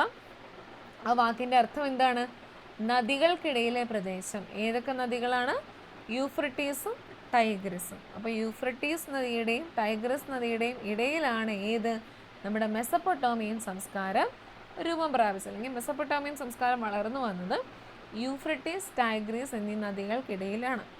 ഓക്കെ, നിലവിൽ ഇറാഖിൻ്റെ ഭാഗമാണ് ഈ പ്രദേശം. സുമേറിയൻ, ബാബിലോണിയൻ, അസീറിയൻ, കാൽഡിയൻ എന്നിങ്ങനെ 4 വ്യത്യസ്ത സംസ്കാരങ്ങൾ കൂടിച്ചേർന്നതായിരുന്നു മെസ്സൊപ്പൊട്ടേമിയൻ സംസ്കാരം. ബാബിലോണിയന്, അസീറിയന്, സുമേറിയന്, കാൽഡിയൻ ഇവ 4ഉം കൂടെ ചേർന്ന് രൂപപ്പെട്ടതാണ് നമ്മുടെ മെസ്സൊപ്പൊട്ടേമിയൻ സംസ്കാരം എന്ന് പറയുന്നത്. അപ്പോൾ മെസ്സൊപ്പൊട്ടേമിയ എന്ന വാക്കിൻ്റെ അർത്ഥം നദികൾക്കിടയിലെ പ്രദേശം. യൂഫ്രട്ടീസ് ടൈഗ്രിസ് എന്നീ നദികൾക്കിടയിലാണ് ഈ പ്രദേശം സ്ഥിതി ചെയ്യുന്നത്. സുമേറിയൻ, ബാബിലോൺ, അസീറിയൻ, കാൽഡിയൻ എന്നീ 4 വ്യത്യസ്ത സംസ്കാരങ്ങൾ കൂടി ചേർന്നതായിരുന്നു ഏത്? നമ്മുടെ മെസ്സൊപ്പൊട്ടേമിയൻ സംസ്കാരം എന്ന് പറഞ്ഞു. ഇനി നോക്കിക്കേ, നഗരജീവിതവും എഴുത്തുവിദ്യയും. മെസ്സൊപ്പൊട്ടേമിയയിൽ നഗരജീവിതം കെട്ടിപ്പടുക്കാൻ സംഭാവന നൽകിയ ആദ്യ ജനത സുമേറിയക്കാരായിരുന്നു. നമ്മൾ പറഞ്ഞു അല്ലേ, സുമേറിയയും ബാബിലോൺകാരും എല്ലാം കൂടെ ഉൾച്ചേർന്ന്, അവരുടെ എല്ലാം കൂടെ സംസ്കാരം ഉൾച്ചേർന്നതായിരുന്നു ഏത്? മെസ്സൊപ്പൊട്ടേമിയൻ സംസ്കാരം. അതുകൊണ്ട് തന്നെ ഈ ഒരു മെസ്സൊപ്പൊട്ടേമിയയിൽ നഗരജീവിതം കെട്ടിപ്പടുക്കാൻ അല്ലെങ്കിൽ സംഭാവന നൽകിയ ആദ്യത്തെ ജനതയായിരുന്നു ഏത്? സുമേറിയക്കാർ. മെസ്സൊപ്പൊട്ടേമിയൻ സംസ്കാരത്തിലെ പ്രധാന നഗരങ്ങളായിരുന്നു ഉർ, ഉറൂക്ക്, ലഗാഷ് മുതലായവ. മെസ്സൊപ്പൊട്ടേമിയൻ സംസ്കാരത്തിലെ പ്രധാന നഗരങ്ങളായിരുന്നു ഉർ, ഉറൂക്ക്, ലഗാഷ് മുതലായവ. ഈ 3 നഗരങ്ങളും എവിടുത്തെയായിരുന്നു? നമ്മുടെ മെസ്സൊപ്പൊട്ടേമിയൻ സംസ്കാരത്തിലെ പ്രധാന നദികളായിരുന്നു. മെസ്സൊപ്പൊട്ടേമിയക്കാരുടെ എഴുത്ത് സമ്പ്രദായം ക്യൂണിഫോം എന്നറിയപ്പെട്ടു. അപ്പോൾ ക്യൂണിഫോം ലിപി ആരുമായിട്ട് ബന്ധപ്പെട്ടതാണ്? മെസ്സൊപ്പൊട്ടേമിയൻ സംസ്കാരവുമായിട്ട് ബന്ധപ്പെട്ടതാണ്. നമുക്ക് ഹൈറോഗ്ലിഫിക്സ് ലിപിയുണ്ട്, അതുപോലെ തന്നെ മെസ്സൊപ്പൊട്ടേമിയൻ ലിപിയുണ്ട്, പിന്നെ ചിഹ്നങ്ങളും ചിത്രങ്ങളും ഒക്കെയുള്ള അങ്ങനെ ലിപികളുണ്ട്. അപ്പോൾ അങ്ങനെ പലതരത്തിലുള്ള ലിപികളുണ്ട്. അപ്പോൾ ക്യൂണിഫോം ലിപി ആരുമായിട്ട് ബന്ധപ്പെട്ടതാണ്? മെസ്സൊപ്പൊട്ടേമിയൻ സംസ്കാരവുമായിട്ട് ബന്ധപ്പെട്ടതാണ് നമ്മുടെ ക്യൂണിഫോം ലിപി. അത് മാറിപ്പോരുത് കേട്ടോ. ക്യൂണിഫോം ഇതിൻ്റെ ഹൈറോഗ്ലിഫിക്സ് അടുത്ത വേറെ സംസ്കാരത്തിൻ്റെയാണ്. അപ്പോൾ അത് മാറിപ്പോകാതെ തന്നെ പഠിക്കണം. കാരണം ഇത് മാറിപ്പോരെന്ന് പറയാൻ കാരണം എനിക്ക് നമ്മുടെ ഈയിടെ LPSC നടന്നില്ലേ കഴിഞ്ഞ വർഷം, LPUP നടന്നപ്പം LPക്ക് വന്നൊരു ക്വസ്റ്റ്യൻ ആയിരുന്നു. 4ാമത്തെ 5ാമത്തെയും കണ്ട് വന്ന ക്വസ്റ്റ്യൻ ഇതായിരുന്നു, ക്യൂണിഫോം ലിപി ഏത് സംസ്കാരമായിട്ട് ബന്ധപ്പെട്ടു? ഈ 4 സംസ്കാരങ്ങളുടെ പേര് അതിൻ്റെ അകത്തുണ്ടായിരുന്നു. ഈജിപ്ഷ്യനും ഹാരപ്പനും ചൈനീസും ഉണ്ടായിരുന്നു, അതുപോലെ തന്നെ മെസ്സൊപ്പൊട്ടേമിയനും കിടന്നു. മെസ്സൊപ്പൊട്ടേമിയൻ ആണെന്ന് പഠിച്ചിട്ട് പോയി എനിക്ക് അവിടെ ചെന്നപ്പോൾ ഡൗട്ടായിപ്പോയി, നല്ല രീതിയിൽ ഡൗട്ടായിപ്പോയി. ഇത് ഇനി ഈജിപ്തിൻ്റെ ആണോ? അത് ഭയങ്കര ഡൗട്ടായിപ്പോയി. ഞാൻ ഈജിപ്താണ് കറപ്പിച്ച് വെച്ചത്. അതുകൊണ്ട് പറഞ്ഞ് മാറിപ്പോകരുത്. അപ്പം അങ്ങനത്തെ പല അബദ്ധങ്ങളും നമുക്കുണ്ടാകാം. അപ്പം മെസ്സൊപ്പൊട്ടേമിയക്കാരുടെ ഏതാണ്? ക്യൂണിഫോം ലിപിയാണ് മെസ്സൊപ്പൊട്ടേമിയയുടെ. അപ്പം നന്നായിട്ട് തറവായിട്ട് തന്നെ പഠിക്കുക കേട്ടോ. ഞാനത് നല്ല രീതിയിൽ എനിക്ക് മാറിപ്പോയായിരുന്നു. കാരണം വെച്ചാൽ ഹൈറോഗ്ലിഫിക്സ് ലിപിയാണോ ഇനി ഇതിൻ്റേത്, അതോ ക്യൂണിഫോം ലിപിയാണോ എന്നുള്ള ഭയങ്കര കൺഫ്യൂഷൻ വന്നിരുന്നു ആ സമയത്ത്. അപ്പോൾ എന്നിട്ട് ഞാൻ പോയി ഈജിപ്തിൻ്റെ പോയി കറപ്പിച്ച് വെക്കുകയും ചെയ്തു. ഓക്കെ, അപ്പോൾ ക്യൂണിഫോം ലിപി ആരുമായിട്ട് ബന്ധപ്പെട്ടതാണ്? നമ്മുടെ മെസ്സൊപ്പൊട്ടേമിയൻ സംസ്കാരവുമായിട്ട് ബന്ധപ്പെട്ടതാണ് ആര്? ക്യൂണിഫോം ലിപി. ഈ ലിപി വികസിപ്പിച്ചത് സുമേറിയക്കാരാണ്. ആപ്പിൻ്റെ ആകൃതിയിലുള്ള ചിത്രലിപിയാണിത്. കളിമൺ ഫലകങ്ങളിലാണ് അവർ എഴുതിയിരുന്നത്. കൂർത്ത മുനയുള്ള ഈറത്തണ്ടുകളാണ് കളിമൺ ഫലകങ്ങളിൽ എഴുതാൻ അവർ ഉപയോഗിച്ചിരുന്നത്. അപ്പോൾ ഇതിലെ ക്യൂണിഫോം ലിപി അത് ഓർത്തിരിക്കണം, മെസ്സൊപ്പൊട്ടേമിയൻ സംസ്കാരമായിട്ട് ബന്ധപ്പെട്ടതാണ്. അതുപോലെ തന്നെ അതിൻ്റെ ഷേപ്പ് ആപ്പിൻ്റെ ആകൃതിയിലാണ് അതിരിക്കുന്നത്. ഈ ഒരു ഷേപ്പും കൂടെ ഓർത്തിരിക്കണം കേട്ടോ. മെസ്സൊപ്പൊട്ടേമിയൻ നമ്മൾ പറഞ്ഞു 2 നദികൾക്കിടയിലെ പ്രദേശമാണ് യൂഫ്രട്ടീസും അതുപോലെ തന്നെ ടൈഗ്രിസും. പിന്നെ 4 സംസ്കാരങ്ങൾ, 4 വ്യത്യസ്ത തരത്തിലുള്ള സംസ്കാരങ്ങളിൽ കൂടി രൂപപ്പെട്ടതാണ് മെസ്സൊപ്പൊട്ടേമിയൻ സംസ്കാരം. അവരുടെ പേര് ജസ്റ്റ് ഓർത്തിരിക്കുക, സുമേറിയക്കാർ, ബാബിലോൺകാർ, അസീറിയക്കാർ, കാൽഡിയൻകാർ, ഇവരെ 4 പേരുടെ പേരുകൾ ഓർത്തിരിക്കുക. അതുപോലെ തന്നെ മെസ്സപ്പൊട്ടോമിയൻ സംസ്കാരത്തിലെ പ്രധാന ലിപി അല്ലെങ്കിൽ അവർ എഴുതാനായിട്ട് ഉപയോഗിച്ചിരുന്ന ലിപി എന്ന് പറയുന്നത് ഏതാണ്? ക്യൂണിഫോം ലിപിയാണ്. മെസ്സപ്പൊട്ടോമിയൻ കാർ ഉപയോഗിച്ചിരുന്ന ലിപിയാണ് ക്യൂണിഫോം ലിപി. അതിൻ്റെ ഷേപ്പ് എന്ന് പറയുന്നത് എന്താണ്? ആപ്പിൻ്റെ ആകൃതിയിലുള്ള ഷേപ്പാണ് നമ്മുടെ ക്യൂണിഫോം ലിപിയുടെ ഷേപ്പ് എന്ന് പറയുന്നത്. ഓക്കെ, ഇനി അങ്ങനെയാണെങ്കിൽ മെസ്സപ്പൊട്ടോമിയക്കാരുടെ സംഭാവനകൾ: ശാസ്ത്രവും ഗണിതവും, ചാന്ദ്ര പഞ്ചാംഗം, സൂര്യഗ്രഹണവും ചന്ദ്രഗ്രഹണവും കണക്കാക്കി ഹരണവും ഗുണനവും, ഇതെല്ലാം ആര് തന്നതാണ്? നമുക്ക് മെസ്സപ്പൊട്ടോമിയക്കാർ തന്നതാണ്. ഇനി നിയമത്തിൻ്റെ ഇതിലാണെങ്കിൽ സുമേറിയൻ ഭരണാധികാരിയായിരുന്ന ഡുൻഗിയുടെ കാലഘട്ടത്തിലാണ് നിയമങ്ങൾ ആദ്യമായി ക്രോഡീകരിക്കപ്പെട്ടത്. ഈ നിയമങ്ങൾ പരിഷ്കരിച്ചതാണ് ഹമ്മുറാബിയുടെ നിയമസംഹിത. അപ്പം മെസ്സപ്പൊട്ടോമിയക്കാരുടെ സംഭാവനകൾ, അവർക്ക് ശാസ്ത്രത്തിലും ഗണിതത്തിലും പലതരത്തിലുള്ള സംഭാവനകൾ ഉണ്ടായിരുന്നു. അതുപോലെ തന്നെ നിയമത്തിൻ്റെ കാര്യത്തിലും ലോയുടെ കാര്യത്തിലും അവർക്ക് പലതരത്തിലുള്ള സംഭാവനകളുണ്ടായിരുന്നു. ഇതൊന്നും അങ്ങനെ ഓർത്തിരിക്കേണ്ട. നമ്മുടെ ഈ ഡി.ലെഡിൻ്റെ ഫസ്റ്റ് സെമ്മിലെ മാത്സിൻ്റെ ടെക്സ്റ്റ് ബുക്കിൻ്റെ അകത്ത് കണക്കിൻ്റെ ചരിത്രമൊക്കെ പറയുമ്പം ഗണിതവുമായിട്ട് ബന്ധപ്പെട്ട കുറേ കാര്യങ്ങളുണ്ട്. ഇന്ന കാര്യങ്ങൾ ഇന്ന നമ്പർ അല്ലെങ്കിൽ ഇന്ന തിയറം ഇതൊക്കെ ഇന്ന ആൾക്കാരാണ് കൊണ്ടുവന്നത്, അങ്ങനെയൊക്കെ നമ്മൾ പഠിക്കുന്നുണ്ട്. അതുപോലെ തന്നെ ഇന്ത്യക്കാരുടെ ഒരു സംഭാവനയുണ്ട്. സീറോ കണ്ടുപിടിച്ചാന്ന് തോന്നുന്നു അല്ലേ? സീറോ കണ്ടുപിടിച്ച ഇന്ത്യക്കാരാണെന്ന രീതിയിൽ അതാന്ന് തോന്നുന്നു, അല്ലെ ഞാൻ ഒന്നുകൂടെ ചെക്ക് ചെയ്തിട്ട് പറയാം. പിന്നെ നമ്മുടെ രാമാനുജന്, അതുപോലെ തന്നെ കേരളത്തിലെ ആൾക്കാർ നീലകണ്ഠ സോമ, പേരെല്ലാം മറന്നുപോയല്ലോ, അങ്ങനെ കുറേ ആൾക്കാരുണ്ടായിരുന്നു. അപ്പോൾ അതുപോലെ തന്നെ സംഭാവനകൾ, മെസ്സപ്പൊട്ടോമിയൻ സംസ്കാരത്തിലെ സംഭാവനകളാണ് ഏത്? ശാസ്ത്രവും ഗണിതത്തിലുണ്ട്, അതുപോലെ തന്നെ നിയമത്തിലുണ്ട്. അപ്പോൾ ഇത് ജസ്റ്റ് വായിച്ചു നോക്കിയാൽ മതി. ഇത് കാണാൻ പഠിക്കണമെന്ന് ഞാൻ പറയത്തില്ല കേട്ടോ. അത് ജസ്റ്റ് വായിച്ച് അവർക്ക് ഇന്ന സംഭാവനകൾ ഉണ്ടായിരുന്നു മെസ്സപ്പൊട്ടോമിയൻ സംസ്കാരത്തിൽ, അത് ജസ്റ്റ് ഒന്ന് വായിച്ചു നോക്കിയാൽ മതി. അടുത്ത് നോക്കി, ഹമ്മുറാബിയുടെ നിയമസംഹിത. നമ്മൾ പറഞ്ഞു അല്ലേ, നിയമത്തിൻ്റെ കാര്യത്തിൽ ഈ നിയമങ്ങൾ പരിഷ്കരിച്ചാണ് ഹമ്മുറാബിയുടെ നിയമസംഹിത രൂപപ്പെട്ടത്. അപ്പോൾ എന്താണ് ഈ ഹമ്മുറാബിയുടെ നിയമസംഹിത എന്ന് നോക്കാം. ബാബിലോണിയൻ ഭരണാധികാരിയായിരുന്ന ഹമ്മുറാബിയുടെ കാലഘട്ടത്തിൽ നിലനിന്നിരുന്ന നിയമസംഹിതയാണിത്.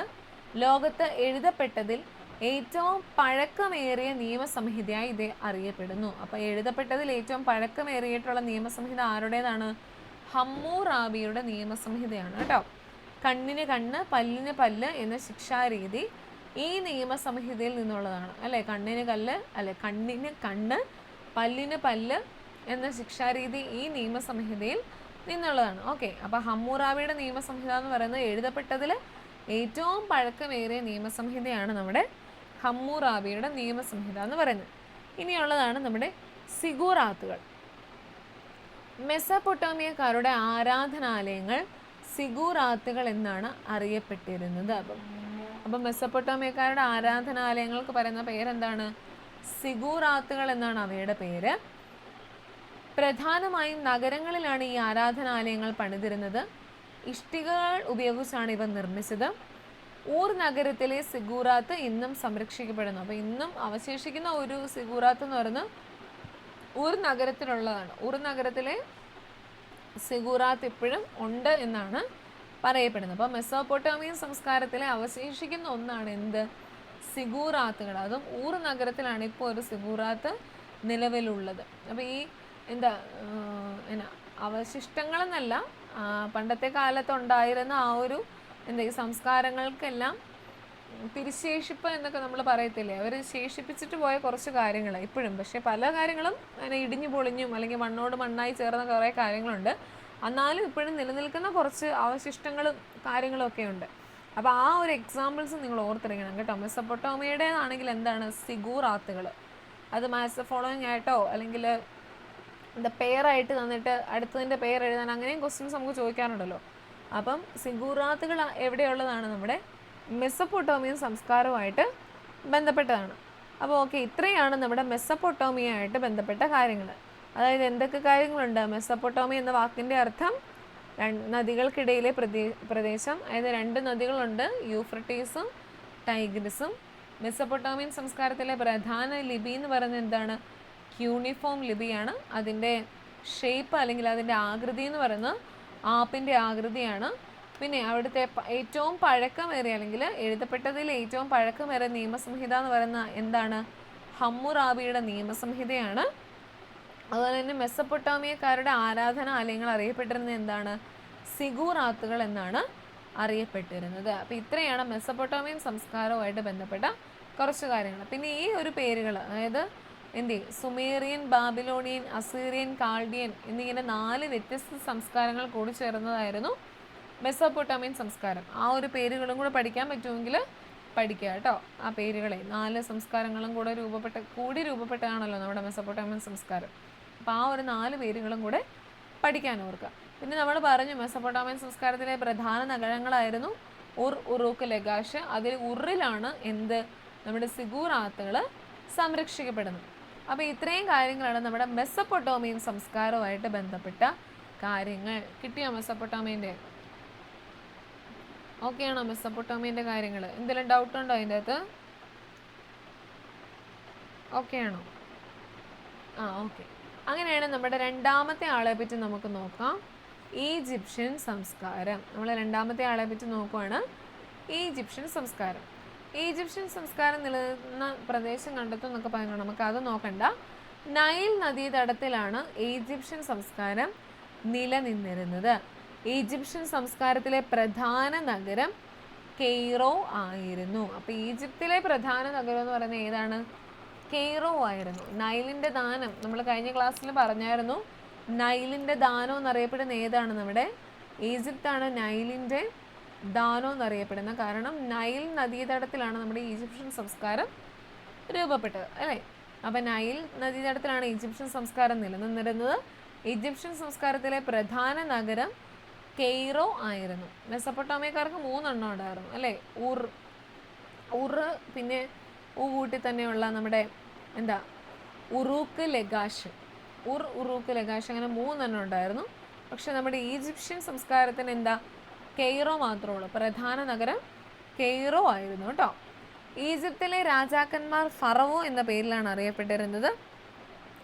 ഈ സംസ്കാരത്തിൻ്റെ പ്രധാന സവിശേഷതയാണ് പിരമിഡുകൾ. അപ്പോൾ പിരമിഡുകൾ നമ്മൾ മുമ്പേ സിഗുറാത്തുകളുടെ കാര്യം പറഞ്ഞില്ലേ, അവിടുത്തെ ആരാധനാലയങ്ങൾ മെസ്സപ്പൊട്ടാമിയൻ സംസ്കാരത്തിലെ. അതുപോലെ തന്നെ ഈജിപ്ഷ്യൻ സംസ്കാരത്തിലെ പ്രധാനമായിട്ടുള്ള സവിശേഷതയാണ് പിരമിഡുകൾ എന്ന് പറയുന്നത്. കൃഷിയായിരുന്നു ജനങ്ങളുടെ പ്രധാന ജീവിതമാർഗം. ഗോതമ്പ്, ബാർലി, തിന, പഴവർഗ്ഗങ്ങൾ, ചണം, പരുത്തി മുതലായവ നൈൽ നദീതടത്തിൽ സമൃദ്ധമായി വളർന്നിരുന്നു. ഈ കാർഷിക സമൃദ്ധിയാണ് നൈൽ നദീതടത്തിൽ ഒരു നാഗരിക സംസ്കാരം വളർന്നു വരാൻ ഇടയാക്കിയത്. അതിനാൽ ഈജിപ്തിനെ നൈലിൻ്റെ ദാനം എന്ന് വിശേഷിപ്പിക്കുന്നു. അല്ലെ, നമ്മളത് പഠിച്ചു, നമ്മൾ കഴിഞ്ഞ ക്ലാസ്സിലും പറഞ്ഞു. അതുപോലെ തന്നെ ഈ ക്ലാസ്സിൽ നമ്മൾ കുറേ തവണയപ്പോൾ പറഞ്ഞു. നൈലിൻ്റെ ദാനം എന്നറിയപ്പെടുന്നത് എന്താണ്? നമ്മുടെ ഈജിപ്താണ് നൈലിൻ്റെ ദാനം എന്ന് അറിയപ്പെടുന്നത്. ഓക്കെ, അപ്പം ഈജിപ്ഷ്യൻ സംസ്കാരത്തിൻ്റെ പ്രധാനമായിട്ടുള്ള കാര്യങ്ങൾ, നൈൽ നദീതടത്തിലാണ് ഈജിപ്ഷ്യൻ സംസ്കാരം രൂപപ്പെട്ടത്. അവിടുത്തെ പ്രധാന നഗരം ഏതായിരുന്നു? കെയ്റോ ആയിരുന്നു പ്രധാന നഗരം. അതുപോലെ തന്നെ പ്രധാനപ്പെട്ട ഒരു സവിശേഷതയാണ് നമ്മുടെ പിരമിഡുകൾ. അവിടുത്തെ രാജാവിനെ ഫറവോ എന്ന് വിളിക്കുന്നു. പിന്നെയുള്ളതാണ് കൃഷിയായിരുന്നു പ്രധാനമായിട്ടുള്ള ജീവിതമാർഗം. നമ്മുടെ ഈജിപ്ഷ്യൻ സംസ്കാരത്തിലെ ആൾക്കാരുടെ പ്രധാനമായിട്ടുള്ള ജീവിതമാർഗം എന്ന് പറയുന്നത് എന്തായിരുന്നു? കൃഷിയായിരുന്നു. ഓക്കെ, ഇനി പിരമിഡുകൾ എന്താണെന്ന് നോക്കാം. ഈജിപ്ഷ്യൻ സംസ്കാരത്തിൻ്റെ പ്രധാന സവിശേഷതയാണ് ഫറവോമാരുടെ ശവകുടീരങ്ങളായിട്ടുള്ള പിരമിഡുകൾ. ഗിസയിലെ മഹത്തായ പിരമിഡ് ഏറ്റവും വലുതും പ്രശസ്തവുമാണ്. നമുക്കറിയാം, ഇങ്ങനെ ട്രയാങ്കിൾ ഷേപ്പിൽ മല പോലെ ഇരിക്കുന്നതാണ് പിരമിഡുകൾ. അത് അവിടുത്തെ രാജാക്കന്മാരുടെ ശവകുടീരങ്ങളാണ് ഈ പിരമിഡുകൾ എന്ന് അറിയപ്പെടുന്നത്. ഗിസയിലെ ആണ് ഏറ്റവും വലിയ പിരമിഡും അല്ലെങ്കിൽ ഏറ്റവും മഹത്തായ പിരമിഡ് എന്നറിയപ്പെടുന്ന പ്രശസ്തിയായിട്ട്, അതായത് ലോകത്തിലെ ഏറ്റവും പ്രശസ്തമായിട്ട് അറിയപ്പെടുന്ന ഒരു പിരമിഡ് എവിടെയാണ്? ഗിസയിലാണ് ആ ഒരു പിരമിഡ് ഉള്ളത്. ഇനി മമ്മികൾ. മൃതദേഹം സുഗന്ധദ്രവ്യങ്ങൾ പൂശി അനശ്വരമായി സൂക്ഷിക്കുന്ന സമ്പ്രദായം ഈജിപ്തുകാർക്കുണ്ടായിരുന്നു. ഇപ്രകാരം സൂക്ഷിച്ചിരുന്ന മൃതദേഹമാണ് മമ്മി എന്നറിയപ്പെടുന്നത്. ഫറവോയായിരുന്ന തൂത്തൻ ഖാമന്റെ മമ്മിയാണ് ഇവയിൽ ഏറ്റവും പ്രശസ്തമായത്. പിരമിഡുകൾക്കുള്ളിലാണ് ഇത്തരം മമ്മികൾ സൂക്ഷിച്ചിരുന്നത് അല്ലേ. അവരുടെ നമ്മുടെ ഈജിപ്ഷ്യൻ സംസ്കാരത്തിൽ ഇങ്ങനെ പിരമിഡുകളുണ്ട്, അതിൻ്റെ അകത്ത് ഇങ്ങനെ ഒരു പെട്ടി, ആ പെട്ടിക്കകത്ത് ഇങ്ങനെ തുണിയിൽ ചുറ്റി മമ്മികൾ അല്ലേ, ബോഡികൾ ഇങ്ങനെ ഇരിക്കുന്ന ഈ ഫോട്ടോസിൻ്റെ അകത്ത് അല്ലെങ്കിൽ സിനിമയിൽ വീഡിയോ കാർട്ടൂൺസിൻ്റെ അകത്തൊക്കെ കൂടുതലും കാണാറുള്ളതാണത്. ഓക്കെ, അപ്പം മമ്മികൾ എന്ന് പറഞ്ഞാൽ എന്താണ്, ഇങ്ങനെ അവർ മരിച്ചു കഴിയുമ്പം സുഗന്ധദ്രവ്യങ്ങളും എല്ലാം ആയിട്ട് സൂക്ഷിച്ച് വെക്കുന്ന ആ ഒരു ബോഡിക്ക് പറയുന്ന പേരാണ് എന്താ, മമ്മി എന്നുള്ളത്. അപ്പോൾ ഈ മമ്മി, പിരമിഡുകൾ ഇതെല്ലാം ആരുമായിട്ട് ബന്ധപ്പെട്ടതാണ്, നമ്മുടെ ഈജിപ്ഷ്യൻ സംസ്കാരവുമായിട്ട് ബന്ധപ്പെട്ടതാണ്. നമ്മുടെ ക്യൂണിഫോം ലിപി പറഞ്ഞ പോലെ തന്നെ ഈജിപ്ഷ്യൻ സംസ്കാരത്തിലെ എഴുത്തുവിദ്യ ഈ മെസപ്പൊട്ടോമിയയിലേതുപോലെ തന്നെ ഈജിപ്തിലും എഴുത്തുവിദ്യ നിലനിന്നിരുന്നു. ഈജിപ്ത്യൻ എഴുത്തുവിദ്യയുടെ സവിശേഷതകൾ എന്തൊക്കെയെന്ന് നോക്കാം. അപ്പോൾ അവിടെ ഉപയോഗിച്ചിരുന്ന ലിപിയായിരുന്നു ഏത്, ഹൈറോഗ്ലിഫിക്സ് ലിപി. അപ്പോൾ ഈജിപ്ഷ്യൻ സംസ്കാരത്തിലെ ലിപി ഏതാണ്, ഹൈറോഗ്ലിഫിക്സ് ലിപിയാണ് ഈജിപ്ഷ്യൻ സംസ്കാരത്തിലെ ലിപി എന്ന് അറിയപ്പെടുന്നത്. ക്യൂണിഫോം ലിപി ആണെങ്കിലോ എവിടത്തേതായിരുന്നു, മെസപ്പൊട്ടോമിയൻ സംസ്കാരത്തിലേതാണ് ക്യൂണിഫോം ലിപി. ഹൈറോഗ്ലിഫിക്സ് ലിപി ആണെങ്കിലോ ഈജിപ്ഷ്യൻ സംസ്കാരത്തിലേതാണ് നമ്മുടെ ഹൈറോഗ്ലിഫിക്സ് ലിപി. ഇനി അതിൻ്റെ പ്രത്യേകതകളാണ് നമ്മൾ നോക്കുന്നത്. നമ്മൾ മുമ്പേ ക്യൂണിഫോമിൻ്റെ കാര്യം പറഞ്ഞപ്പോൾ പറഞ്ഞായിരുന്നു ആപ്പിൻ്റെ ആകൃതിയിലാണ് ഇരിക്കുന്നത് എന്നൊക്കെ നമ്മൾ പറഞ്ഞായിരുന്നു അല്ലേ. അപ്പോൾ ഇവിടുത്തെ ഹൈറോഗ്ലിഫിക്സ് ആണെങ്കിൽ ചിഹ്നരൂപവും അക്ഷരരൂപവും കൂടിച്ചേർന്ന ലിപിയാണ് നമ്മുടെ ഹൈറോഗ്ലിഫിക്സ് ലിപി. വലത്ത് നിന്ന് ഇടത്തോട്ടാണ് വായിച്ചിരുന്നത്. പുരാതന ഈജിപ്തുകാരുടെ എഴുത്തുലിപി ഹൈറോഗ്ലിഫിക്സ് ആയിരുന്നു. വിശുദ്ധമായ എഴുത്ത് എന്നാണ് ഹൈറോഗ്ലിഫിക്സ് എന്ന വാക്കിൻ്റെ അർത്ഥം. അപ്പോൾ ഹൈറോഗ്ലിഫിക്സ് എന്ന വാക്കിൻ്റെ അർത്ഥം എന്താണ്, വിശുദ്ധമായ എഴുത്ത്. ചിലപ്പോൾ ഈ എഴുത്തുകളുടെ സവിശേഷതകൾ തന്നിട്ട് ഇത് ഏത് ലിപിയാണെന്ന് വേണമെങ്കിലും ചോദിക്കാം, ഏത് രീതി വേണമെങ്കിലും നമുക്ക് ചോദിക്കാം കേട്ടോ. ഞാൻ ആ ക്വസ്റ്റ്യൻസിൻ്റെ മോഡലുകൾ പറയുന്നതെന്നുള്ളതേ ഉള്ളൂ. അപ്പോൾ ഏത് രീതി വേണമെങ്കിൽ നമുക്ക് ക്വസ്റ്റ്യൻ ചോദിക്കാം. ജസ്റ്റ് വൺ വേർഡ് ആയിട്ടും വരാം, സ്റ്റേറ്റ്മെൻറ്റ് ടൈപ്പ് വരാം, അല്ലെങ്കിൽ ട്രൂ ഓർ ഫാൾസ്, ശരിയായത് ഏത് തെറ്റായത് ഏത്, ആ രീതിയിൽ നമുക്ക് ക്വസ്റ്റ്യൻ വരാം. ഓക്കെ, അപ്പം നന്നായിട്ട് സോഷ്യലാണ്, പാടാൻ ഒരിക്കലും ഓർക്കരുത് കേട്ടോ. വായിച്ചാൽ നമുക്ക് വർഷങ്ങളിലൊക്കെ വരുമ്പോഴേ പിന്നെയും പാടുള്ളൂ, അല്ലാത്തത് വരുമ്പോൾ പിന്നെയും കുഴപ്പമില്ല, നമുക്ക് വായിച്ചാൽ നന്നായിട്ട് മനസ്സിലാവുന്നതാണ്. അപ്പോൾ ടെക്സ്റ്റ് നന്നായിട്ട് വായിക്കാം, അതുപോലെ തന്നെ നോട്ട് നന്നായിട്ട് എഴുതി പഠിക്കുക കേട്ടോ. ഓക്കെ, അപ്പം ഹൈറോഗ്ലിഫിക്സ് ലിപിയുടെ പ്രത്യേകതകൾ: ചിഹ്നരൂപവും അക്ഷരരൂപവും കൂടിച്ചേർന്ന ലിപിയാണിത്. പുരാതന ഈജിപ്തുകാരുടെ എഴുത്ത് ലിപിയായിരുന്നു. വിശുദ്ധമായ എഴുത്ത് എന്നാണ് ഹൈറോഗ്ലിഫിക്സ് എന്ന വാക്കിൻ്റെ അർത്ഥം. വലത്തു നിന്ന് ഇടത്തോട്ടാണ് അത് വായിച്ചിരുന്നത്. ഹൈറോഗ്ലിഫിക്സ് ലിപി വായിച്ചിരുന്നത് എന്താണ്, വലത്തു നിന്ന് ഇടത്തോട്ടാണത് വായിച്ചിരുന്നത്. ഇത്രയാണ് ഹൈറോഗ്ലിഫിക്സ് ലിപിയുടെ പ്രത്യേകതകളെന്ന് പറയുന്നത്. ഇപ്പം മെസപ്പൊട്ടോമിയൻ സംസ്കാരത്തിലെ പോലെ തന്നെ മെസപ്പൊട്ടോമിയയിൽ എന്താണ്, ആപ്പിൻ്റെ ആകൃതിയിലാണ് ഇരിക്കുന്നത് അല്ലേ. പിന്നെ എന്താ, അവിടെ ക്യൂണിഫോം ലിപിയാണ് ഉപയോഗിച്ചിരുന്നത്. അതുപോലെ തന്നെയുള്ളതാണ് നമ്മുടെ ഈജിപ്ഷ്യൻ സംസ്കാരത്തിലെ ഹൈറോഗ്ലിഫിക്സ് ലിപിയും. അപ്പോൾ ഇതിൻ്റെ സവിശേഷതകളും പഠിക്കണം. ഓക്കെ, ഇനി നമ്മൾ പറഞ്ഞു നമ്മുടെ മെസപ്പൊട്ടോമിയൻ സംസ്കാരക്കാർ കുറേ സംഭാവനകളൊക്കെ നൽകി. അതുപോലെ തന്നെ നമ്മുടെ ഈജിപ്ഷ്യൻ സംസ്കാരത്തിലും കുറച്ച് നേട്ടങ്ങളും കാര്യങ്ങളും ഒക്കെ ഉണ്ട്. ഗണിതവും വൈദ്യശാസ്ത്രവും ഈജിപ്തിൽ പുരോഗതി കൈവരിച്ചിരുന്നു. ഗണിതശാസ്ത്രത്തിലെ ജാമിതിക്ക് അടിസ്ഥാനമിട്ടത് ഈജിപ്തുകാരായിരുന്നു. സങ്കലനം, വ്യവകലനം എന്നിവ ഇവരുടെ സംഭാവനകളായിരുന്നു. ജാമിതിയും സങ്കലനം, വ്യവകലനം എന്നാ നമ്മുടെ പ്ലസും മൈനസും. സങ്കലനം, വ്യവകലനം ഇതെല്ലാം ആര് തന്നു, ഈജിപ്തുകാരുടെ സംഭാവനകളായിരുന്നു ഇതെല്ലാം. 30 ദിവസം വീതമുള്ള 12 മാസങ്ങളോടൊപ്പം 5 ദിവസം കൂട്ടിച്ചേർത്ത 365 ദിവസങ്ങൾ അടങ്ങിയ ഒരു വർഷമാണ് ഇവരുടെ സൗരപഞ്ചാംഗത്തിൽ അല്ലെങ്കിൽ സോളാർ കലണ്ടറിൽ ഉൾപ്പെട്ടിട്ടുള്ളത്. ഓക്കെ, അപ്പോൾ സോളാർ കലണ്ടർ അല്ലെങ്കിൽ സൗരപഞ്ചാംഗം എന്ന് പറയുന്നത് ആരുമായിട്ട് ബന്ധപ്പെട്ടതാണ്, നമ്മുടെ ഈജിപ്ഷ്യൻ സംസ്കാരവുമായിട്ട് ബന്ധപ്പെട്ടതാണ്. അപ്പോൾ ജസ്റ്റ് അവരുടെ നദികളും എഴുത്തുവിദ്യയും മാത്രം നോക്കിയാൽ പോരാ, ആ സംസ്കാരങ്ങളുമായിട്ട് ബന്ധപ്പെട്ട എന്തൊക്കെ കാര്യങ്ങളുണ്ടോ അതെല്ലാം നന്നായിട്ട് വായിച്ച് മനസ്സിലാക്കിയിരിക്കണം. ഓക്കെ, അപ്പോൾ ഈജിപ്ഷ്യൻ സംസ്കാരത്തിലെ പ്രധാനമായിട്ടുള്ള കാര്യങ്ങൾ എന്തൊക്കെയാണെന്ന് ഒന്നുകൂടെ നോക്കാം. നൈലിൻ്റെ ദാനം എന്നാണ് നമ്മുടെ ഈജിപ്ത് അറിയപ്പെട്ടത് നൈലിൻ്റെ ദാനം എന്നാണ്. പ്രധാന നഗരം കെയ്റോ ആയിരുന്നു. അടുത്ത രാജാവ് ഫറവോ എന്നറിയപ്പെടുന്നു. പിരമിഡുകളെന്ന് പറയുന്നത് ഈ ഫറവോനെയൊക്കെ അടക്കം ചെയ്യുന്ന ആ ഒരു സ്ഥലമായിരുന്നു പിരമിഡുകളെന്ന് പറയുന്നത്. പിന്നെ അവിടുത്തെ ആ ബോഡികൾ ഇങ്ങനെ സുഗന്ധദ്രവ്യങ്ങളൊക്കെ കൊണ്ട് ആ പെട്ടിക്കകത്ത് അടക്കി അതിന് പറയുന്ന പേരാണ് മമ്മി എന്ന് പറയുന്നു. പിന്നെ കൂടുതലായിട്ടും കൃഷിക്കാണ് അവർ പ്രാധാന്യം കൊടുത്തിരുന്നത്. പിന്നെ ഏറ്റവും ഇമ്പോർട്ടൻ്റ് ആയ കാര്യം ഹൈറോഗ്ലിഫിക്സ് ലിപിയാണ് ആരുടെ, നമ്മുടെ ഈജിപ്ഷ്യൻ സംസ്കാരത്തിൻ്റെ ലിപി എന്ന് പറയുന്ന ഹൈറോഗ്ലിഫിക്സ് ലിപിയായിരുന്നു. അതിൻ്റെ സവിശേഷതകളെന്ന് പറയുമ്പം വലത്തു നിന്ന് ഇടത്തോട്ടാണ് വായിച്ചിരുന്നത്. വിശുദ്ധമായ എഴുത്ത് എന്നാണ് അത് അറിയപ്പെട്ടിരുന്നത്.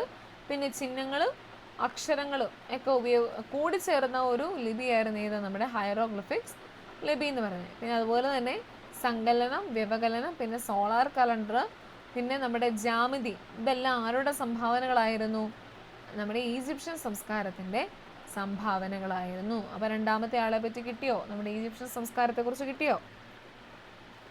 ഓക്കെ ആണോ? ഓക്കെ, നിങ്ങൾ സ്പീഡ് കൂടുതലുണ്ട് പറയണം കേട്ടോ, കാരണം ഞാൻ ഇച്ചിരി സ്പീഡ് അറിയാതെ എനിക്ക് വന്നു പോവും. എനിക്ക് സ്പീഡ് കൂടുതലാണ് നിങ്ങൾ പറയണേ. കമൻറ്റ് ചെയ്യുമോ നിങ്ങൾ, അല്ലെങ്കിൽ മൈക്ക് ഓണാക്കി പറഞ്ഞാലും മതി. കാരണം ഇടയ്ക്ക് സ്പീഡ് കൂടുമ്പോൾ സാറ് വന്ന് പറയും സ്പീഡ് കുറയ്ക്കാൻ പറയും. എപ്പോഴേ എനിക്ക് മനസ്സിലാവും നിങ്ങൾ സ്പീഡിലാണ് പറയുന്നതെന്ന്. അപ്പോൾ നിങ്ങൾ പറയണം കേട്ടോ സ്പീഡ് കൂടുതലാണെങ്കിൽ. ഓക്കെ, അപ്പോൾ ഇനി നമ്മുടെ മൂന്നാമത്തെ ആളെ പറ്റി നമുക്ക് നോക്കാം, ചൈനീസ് സംസ്കാരം. ഓക്കെ, നമ്മൾ പറഞ്ഞു ചൈനീസ് സംസ്കാരം ഏത് നദിയുടെ തീരത്തായിരുന്നു, നമ്മുടെ ഹോയാങ് ഹോ നദീതടത്തിലാണ് ചൈനീസ് സംസ്കാരം ഉടലെടുത്തത്. ഹോയാങ് ഹോ, ഞാൻ മുമ്പേ ഹോയാങ് മഹാനദി അത്ര എഴുതിയുള്ളെന്ന് തോന്നുന്നു അല്ലേ. ഹോയാങ് ഹോ എന്നും കൂടെ ഉണ്ട്. ഹോയാങ് ഹോ മഹാനദീതടത്തിലാണ് നമ്മുടെ ഞാൻ ഹോയാങ് മഹാന്ന് എഴുതിയത് അല്ലേ. ഹോയാ ഹോ നദി എന്നാ കേട്ടോ, സോറി കേട്ടോ, ഹോയാങ് മഹാന്നല്ല, എൻ്റെ കണ്ണിൻ്റെ പ്രശ്നം, ഞാൻ നോക്കിയതിൻ്റെ ഒരു പ്രശ്നമാണ്. ഹോയാ ഹോ നദീതടത്തിലാണ് ആര്, നമ്മുടെ ചൈനീസ് സംസ്കാരം രൂപം കൊണ്ടത്. ഓക്കെ, അപ്പോൾ നമുക്ക് ചൈനീസ് സംസ്കാരം നോക്കാം.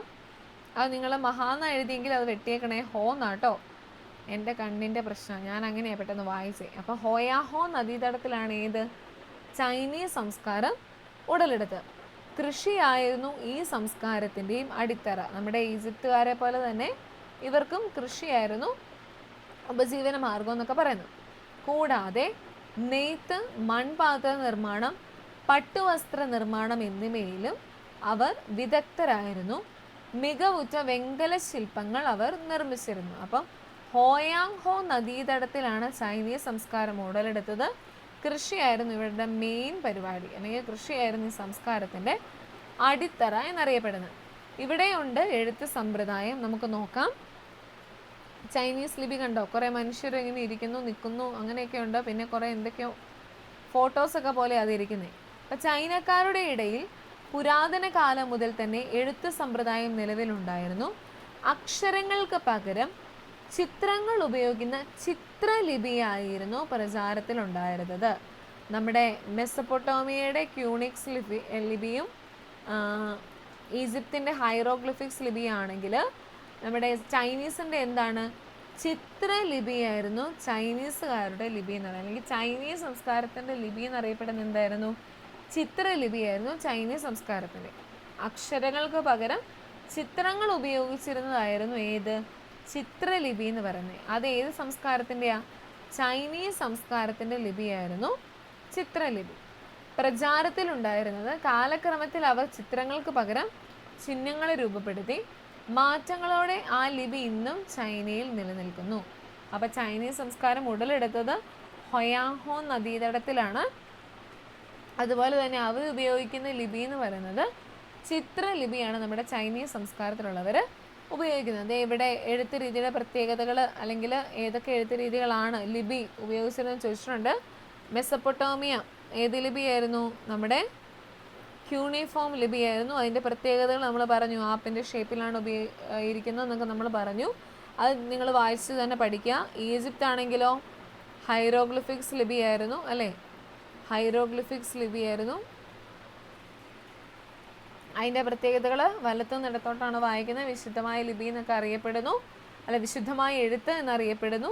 ഇനി ചൈനയുടേതാണെങ്കിൽ ചിത്രലിപി അല്ലേ, ചിത്രങ്ങൾക്ക് പകരം ചിഹ്നങ്ങളൊക്കെ ഉപയോഗിച്ചുകൊണ്ടാണ് അവരും അവരുടെ എഴുത്ത് സമ്പ്രദായം, അല്ലെങ്കിൽ അവരുടെ എഴുത്ത് വിദ്യ എന്ന് പറയുന്നത് ചിത്രലിപിയായിരുന്നു. ഓക്കെ, അപ്പോൾ ഇത്രയേ ഉള്ളൂ നമ്മുടെ ചൈനീസ് സംസ്കാരത്തെക്കുറിച്ച്. ചൈനീസ് സംസ്കാരത്തെക്കുറിച്ച് വളരെ കുറച്ചേ ഉള്ളൂ. ഹോയാങ് ഹോ നദീതടത്തിലാണ് അത് രൂപപ്പെട്ടത്. കൃഷിയായിരുന്നു അവരുടെ മെയിൻ ഉപജീവന മാർഗം. പിന്നെ അതുകൂടാതെ തന്നെ നെയ്ത്ത്, മൺപാത്ര നിർമ്മാണമൊക്കെ ഉണ്ടായിരുന്നു. പിന്നെ എഴുത്ത് സമ്പ്രദായമാണെങ്കിൽ അക്ഷരങ്ങൾക്ക് പകരം ചിത്രങ്ങൾ ഉപയോഗിക്കുന്ന ഒരു ലിപിയായിരുന്നു അവരുടേത്. അതറിയപ്പെടുന്ന എന്താണ്? ചിത്രലിപി എന്നാണ് അറിയപ്പെട്ടിരുന്നത്. അപ്പോൾ ഇത്രയേ ഉള്ളൂ നമ്മുടെ മൂന്നാമത്തെ ആൾ. ചൈനീസ് സംസ്കാരത്തിൻ്റെ കാര്യങ്ങൾ ഇത്രയേ ഉള്ളൂ. കിട്ടിയോ? ചൈനീസ് സംസ്കാരം ആകെ 3 പോയിന്റേ ഉള്ളൂ. കിട്ടിയോ? ഹൊയാഹോ നദീതടത്തിലാണ് ഉടലെടുത്തത്. അതുപോലെ തന്നെ ചിത്രലിപിയാണ് അവിടെ ഉപയോഗിക്കുന്നത്. കൃഷിയായിരുന്നു പ്രധാന ഉപജീവന മാർഗം അല്ലെങ്കിൽ ഈ സംസ്കാരത്തിൻ്റെ അടിത്തറ. അത്ര എഴുതി വെക്കാം. ഓക്കെ, അങ്ങനെയാണ് നമ്മുടെ നാലാമത്തെ വെങ്കലയുഗ സംസ്കാരത്തിലെ നാലാമത്തെ ആളാണ് ഹരപ്പൻ സംസ്കാരം, അല്ലെങ്കിൽ ഹാരപ്പൻ എന്നും എഴുതും കേട്ടോ. നാലാമത്തെ ആളാണ് നമ്മുടെ ഹരപ്പൻ സംസ്കാരം. ഹാരപ്പൻ സംസ്കാരം ഏത് നദീതടത്തിലാണ്? സിന്ധു നദീതടത്തിൽ നിലനിന്നിരുന്ന സംസ്കാരമാണ് ഹാരപ്പൻ സംസ്കാരം. ഈജിപ്ത് ആണെങ്കിൽ നൈൽ നദി, മെസപ്പൊട്ടോമിയൻ ആണെങ്കിൽ ടൈഗ്രിസും യൂഫ്രട്ടീസും, പിന്നെ നമ്മുടെ ചൈനീസ് ആണെങ്കിൽ ഹൊയാഹോ നദീതടം, ഹാരപ്പൻ സംസ്കാരമാണെങ്കിൽ സിന്ധു നദീതടം. ഓക്കെ, ഏകദേശം BC 2600 മുതൽ BC 1900 വരെയാണ് ഈ സംസ്കാരത്തിൻ്റെ കാലഘട്ടമായി പൊതുവെ കരുതപ്പെടുന്നത്. ഹരപ്പയാണ് ആദ്യമായി കണ്ടെത്തിയ നഗരം. അതിനാലാണ് ഈ സംസ്കാരത്തെ ഹരപ്പൻ സംസ്കാരം എന്ന് വിളിക്കുന്നത്. ഈ സംസ്കാരം ഉടലെടുത്തത് സിന്ധു നദീതീരത്തായതിനാൽ സിന്ധു നദീതട സംസ്കാരം എന്നും അറിയപ്പെടുന്നു. അതായത് ഹരപ്പൻ സംസ്കാരത്തിൽ അല്ലെങ്കിൽ ആ വെങ്കലയുഗത്തിൽ ഹരപ്പൻ സംസ്കാരത്തിൽ ആദ്യമായി കണ്ടെത്തിയ അവിടുത്തെ നഗരം, നമ്മൾ കെയ്റോ, ഈജിപ്തിലെ പ്രധാനമായിട്ടുള്ള നഗരം കെയ്റോ എന്ന് പറഞ്ഞില്ലേ, അതുപോലെ തന്നെ ഹാരപ്പൻ സംസ്കാരത്തിലെ ആദ്യമായിട്ട് കണ്ടെത്തിയ പ്രധാന നഗരം എന്ന് പറഞ്ഞാൽ ഹാരപ്പയാണ്. അതുകൊണ്ട് തന്നെ അതിനെന്ത് ഹാരപ്പൻ സംസ്കാരം എന്ന പേര് വന്നു. പിന്നെ സിന്ധു നദീതീരത്താണ് ഇത് രൂപപ്പെട്ടത്. അതുകൊണ്ട് തന്നെ അത് മറ്റൊരു പേരിലും അറിയപ്പെടുന്നുണ്ട്. എന്താണ്? സിന്ധു നദീതട സംസ്കാരം എന്നും അറിയപ്പെടുന്നുണ്ട്. ചിലപ്പോൾ ക്വസ്റ്റ്യനിൽ ഇങ്ങനെയായിരിക്കും വരിക, സിന്ധു നദീതട സംസ്കാരം എന്നറിയപ്പെടുന്ന സംസ്കാരം ഏത്? വെങ്കല സംസ്കാരം, ഈജിപ്ഷ്യൻ സംസ്കാരം, മെസപ്പൊട്ടോമിയൻ സംസ്കാരം, ഹാരപ്പൻ സംസ്കാരം, ചൈനീസ് സംസ്കാരം. അപ്പോൾ ഏതാണ് സിന്ധു നദീതട സംസ്കാരം എന്നറിയപ്പെടുന്നത്? നമ്മുടെ ഹാരപ്പൻ സംസ്കാരം. അപ്പോൾ ഹാരപ്പൻ സംസ്കാരത്തിൻ്റെ മറ്റൊരു പേര് അല്ലെങ്കിൽ ഹാരപ്പൻ സംസ്കാരം അറിയപ്പെടുന്നത് എങ്ങനെയാണ്? സിന്ധു നദീതട സംസ്കാരം എന്നും കൂടെ അറിയപ്പെടുന്നതാണ് നമ്മുടെ ഹാരപ്പൻ സംസ്കാരം. ഓക്കെ, അതോടെ ഓർത്തിരിക്കണം കേട്ടോ. സിന്ധു നദീതട സംസ്കാരം എന്നറിയപ്പെടുന്നത് നമ്മുടെ ഹാരപ്പൻ സംസ്കാരമാണ്. ഈ സംസ്കാരം നഗരങ്ങൾ കേന്ദ്രീകരിച്ചാണ് വളർന്നു വന്നത്. അതിനാൽ ഇന്ത്യയിലെ ഒന്നാം നഗരവൽക്കരണം എന്ന് ഈ സംസ്കാരത്തെ വിശേഷിപ്പിക്കുന്നു. അപ്പോൾ ഇന്ത്യയിലെ ഒന്നാം നഗരവൽക്കരണം അങ്ങനെ അറിയപ്പെടുന്ന ഏത് തന്നെയാണ്? നമ്മുടെ ഹാരപ്പൻ സംസ്കാരം അഥവാ സിന്ധു നദീതട സംസ്കാരത്തെയാണ് ഇന്ത്യയിലെ ഒന്നാം നഗരവൽക്കരണം എന്ന് അറിയപ്പെടുന്ന സംസ്കാരം. ഓക്കെ, ഇന്ത്യയിലെ ഒന്നാം നഗരവൽക്കരണം എന്നറിയപ്പെടുന്ന സംസ്കാരമാണ് ഏത്? ഹാരപ്പൻ സംസ്കാരം. മറ്റൊരു പേരിൽ പറഞ്ഞാൽ സിന്ധു നദീതട സംസ്കാരം എന്നറിയപ്പെടുന്നു. ഓക്കെ, നോക്കിക്കേ, ഇത് ഇവിടെ ഒരു ഹാരപ്പൻ സംസ്കാരത്തിൻ്റെ ഒരു ഭൂപടം തന്നിട്ടുണ്ട്. ഹാരപ്പൻ സംസ്കാരത്തിലെ പ്രധാന നഗരങ്ങളാണ് ഈ 4 ആ പേരുകൾ ഓർത്തിരിക്കണം കേട്ടോ. ഹാരപ്പ, മോഹൻജദാരോ, കാലിബംഗൻ, ലോഥൽ. ഈ 4 നഗരങ്ങളും പ്രധാനപ്പെട്ടതാണ്. അതിൻ്റെ പേരുകൾ ഓർത്തിരിക്കണം. ഏതൊക്കെയാണ്? ഹാരപ്പ, കാലിബംഗൻ, ലോഥൽ, അതുപോലെ തന്നെ Mohenjo-daro. Okay, sir John marshal ഇന്ത്യയിൽ പുരാവസ്തുക്കളുടെ ഉത്ഖനനത്തിനും സംരക്ഷണത്തിനുമായി രൂപീകരിക്കപ്പെട്ട സ്ഥാപനമാണ് ഏത്? ആർക്കിയോളജിക്കൽ സർവേ ഓഫ് ഇന്ത്യ അല്ലേ? ആർക്കിയോളജിക്കൽ സർവേ ഓഫ് ഇന്ത്യ നമ്മുടെ പുരാതന കാലത്തെക്കുറിച്ച് അല്ലെങ്കിൽ പുരാതന വസ്തുക്കളെക്കുറിച്ചൊക്കെ അന്വേഷിച്ച് മനസ്സിലാക്കി പഠിക്കുന്നവർ അല്ലേ? ASI അതിൻ്റെ ഫുൾ ഫോം എന്താ? Archaeological Survey of India. 1902 മുതൽ 1928 വരെ ആർക്കിയോളജിക്കൽ സർവേ ഓഫ് ഇന്ത്യയുടെ ഡയറക്ടർ ജനറൽ ആയിരുന്നു സർ ജോൺ മാർഷൽ. ഇദ്ദേഹത്തിൻ്റെ നേതൃത്വത്തിൽ നടന്ന ഗവേഷണങ്ങളാണ് ഹാരപ്പൻ സംസ്കാരത്തെ കണ്ടെത്തിയത്. അപ്പോൾ ഹാരപ്പൻ സംസ്കാരത്തെ കണ്ടെത്തിയത് ആരാണ്? സർ ജോൺ മാർഷലാണ് ഹാരപ്പൻ സംസ്കാരത്തെ കണ്ടെത്തിയത്. അദ്ദേഹം എന്തായിരുന്നു? ആർക്കിയോളജിക്കൽ ഡിപ്പാർട്ട്മെൻറ്റിൻ്റെ ഡയറക്ടർ ജനറൽ ആയിരുന്നു. ആ വർഷവും കാര്യങ്ങളൊന്നും ഓർത്തിരിക്കേണ്ട. ASIയുടെ full form Archaeological Survey of India എന്നാണെന്നുള്ളത് ഓർത്തിരിക്കണം. അതുപോലെ തന്നെ സർ ജോൺ മാർഷൽ എന്താണ്? ഹാരപ്പൻ സംസ്കാരത്തെ കണ്ടെത്തിയത്, അദ്ദേഹത്തിൻ്റെ ഗവേഷണങ്ങളിലൂടെ കണ്ടെത്തിയതാണ് ആര്? Sir John marshal. ഓക്കെ, അപ്പോൾ ഹാരപ്പൻ സംസ്കാരത്തിലെ പ്രധാന നഗരങ്ങളുടെ പേരുകൾ വളരെ ഇമ്പോർട്ടൻ്റ് ആണ്, പഠിക്കണം. ഒന്ന് ഹാരപ്പ തന്നെയാണ്. പിന്നെ മോഹൻജദാരോ, കാലിബംഗൻ, ലോഥൽ, ഈ 4 എണ്ണമാണ് ഹാരപ്പൻ സംസ്കാരത്തിലെ പ്രധാന നഗരങ്ങൾ എന്നറിയപ്പെടുന്നത്. അപ്പോൾ നമ്മൾ പറഞ്ഞു ഹാരപ്പൻ സംസ്കാരം സിന്ധു നദീതട സംസ്കാരം എന്നറിയപ്പെടുന്നു. അതുപോലെ തന്നെ ഇന്ത്യയിലെ 1ാം നഗരവൽക്കരണം എന്നും നമ്മുടെ ഹാരപ്പൻ സംസ്കാരം അറിയപ്പെടുന്നുണ്ട്. ഈ ഹാരപ്പൻ സംസ്കാരത്തിലെ പ്രധാന നഗരങ്ങളാണ് ഹാരപ്പ, മോഹൻജദാരോ, കാലിബംഗൻ, ലോഥൽ.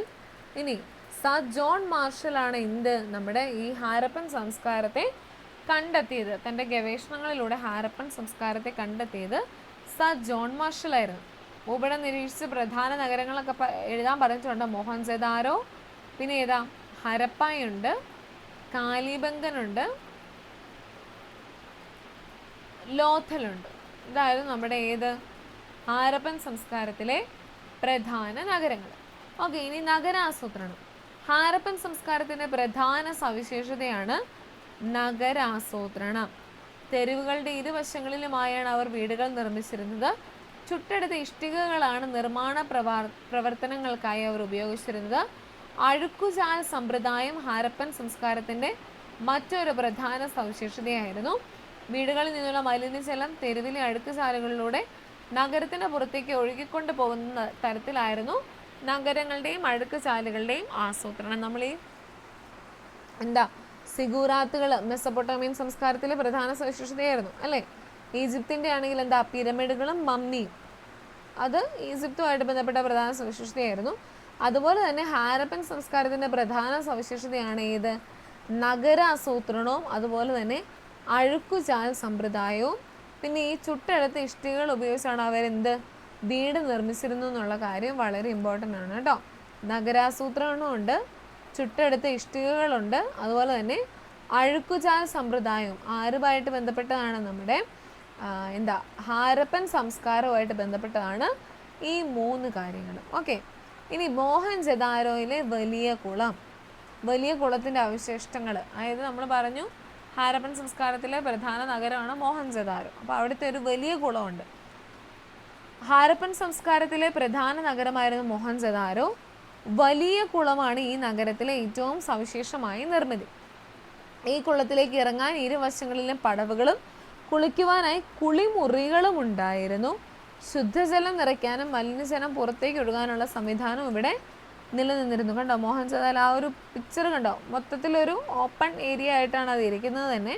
അപ്പോൾ അവിടെ വെള്ളം ശുദ്ധജലം നിറയ്ക്കാനും അതുപോലെ തന്നെ ചീത്തയായിട്ടുള്ള വെള്ളം പോകാനും ഇടയുണ്ടായിരുന്നു. അതുപോലെ തന്നെ ഇതിൻ്റെ അകത്ത് തന്നെ കുളിമുറികളായിട്ട് അതിൻ്റെ സൈഡിൽ കൂടെ എല്ലാം ഉണ്ടായിരുന്നു. അപ്പോൾ ഇതൊരു അവശേഷിച്ചിരിക്കുന്ന കാര്യമാണ് നമ്മുടെ ഹാരപ്പൻ സംസ്കാരത്തിലെ അവശിഷ്ടം എന്ന രീതിയിൽ പറയുന്നതാണ് വലിയ കുളം. അതെവിടെയാണ്? മോഹൻജദാരോയിലെ വലിയ കുളം. അത് ഏത് സംസ്കാരമായിട്ട് ബന്ധപ്പെട്ടതാണ്? ഹാരപ്പൻ സംസ്കാരമായിട്ട് ബന്ധപ്പെട്ടതാണ് നമ്മുടെ മോഹൻജദാരോയിലെ വലിയ കുളം. ഇനി അടുത്തതാണ് ധാന്യപുര. ഹാരപ്പൻ ജനതയുടെ പ്രധാന ഉപജീവന മാർഗം കൃഷിയായിരുന്നു. ഗുജറാത്തിലെ രംഗ്പൂർ, ലോഥൽ എന്നിവിടങ്ങളിൽ നിന്ന് നെല്ല് കൃഷി ചെയ്തിരുന്നതിൻ്റെ തെളിവുകൾ ലഭിച്ചിട്ടുണ്ട്.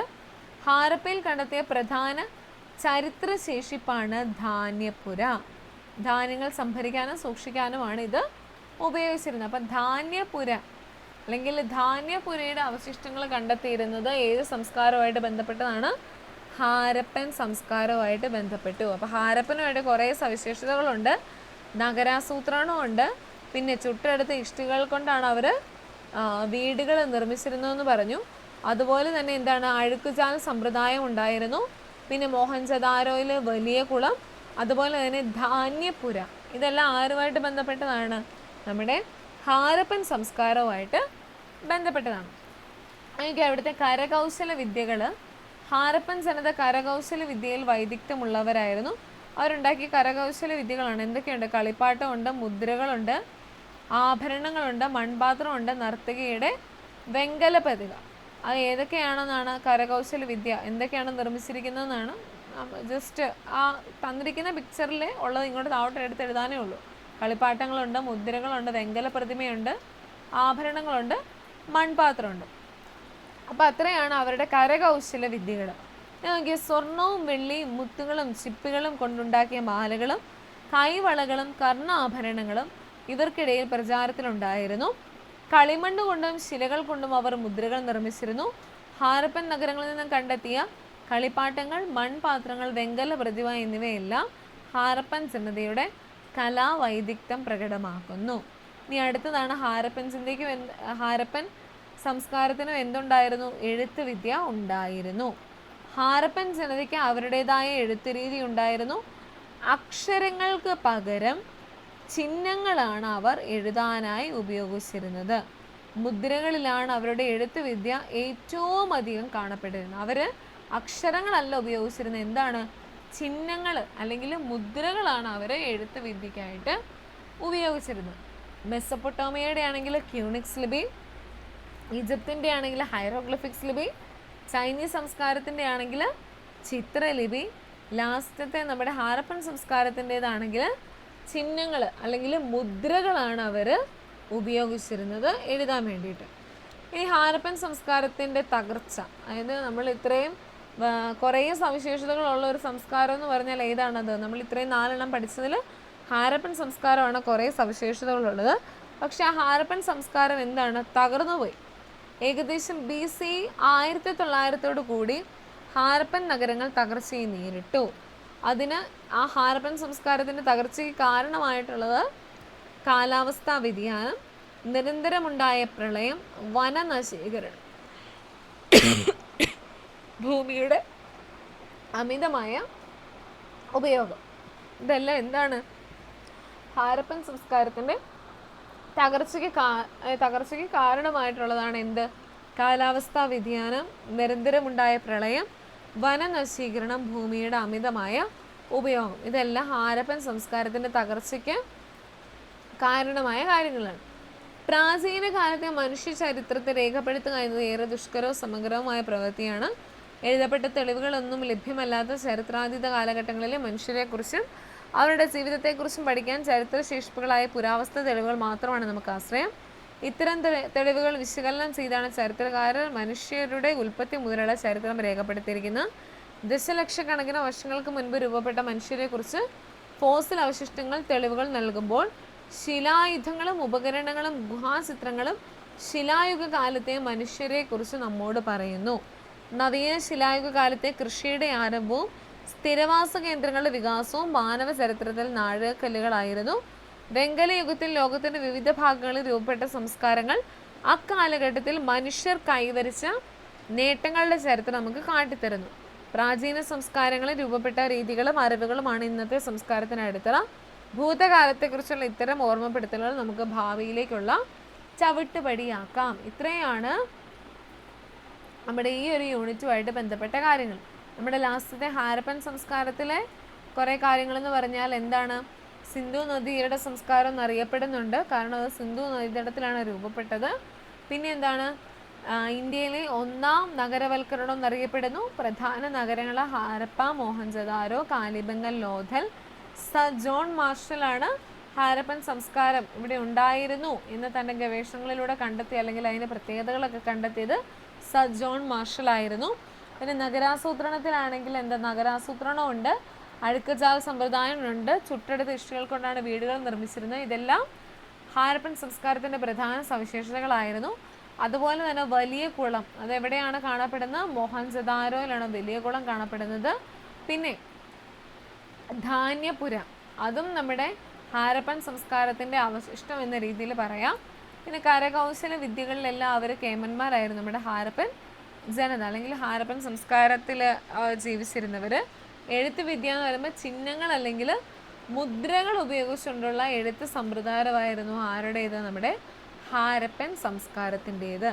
പിന്നെ ഹാരപ്പൻ സംസ്കാരം തകർന്നുപോയി. ഏകദേശം 1900 ആ ഒരു സമയത്ത് ഹാരപ്പൻ സംസ്കാരം തകർന്നുപോയി. അതിന് കാലാവസ്ഥാ വ്യതിയാനം, നിരന്തരമുണ്ടായ പ്രളയം, ഭൂമിയുടെ അമിതമായ ഉപയോഗം, വനനശീകരണം ഇവയെല്ലാം നമ്മുടെ ഹാരപ്പൻ സംസ്കാരം തകരുന്നതിന് കാരണമായി. അപ്പോൾ ഇത്രയും കാര്യങ്ങളാണ് ഈ ഒരു യൂണിറ്റിൻ്റെ അകത്തുള്ളത്.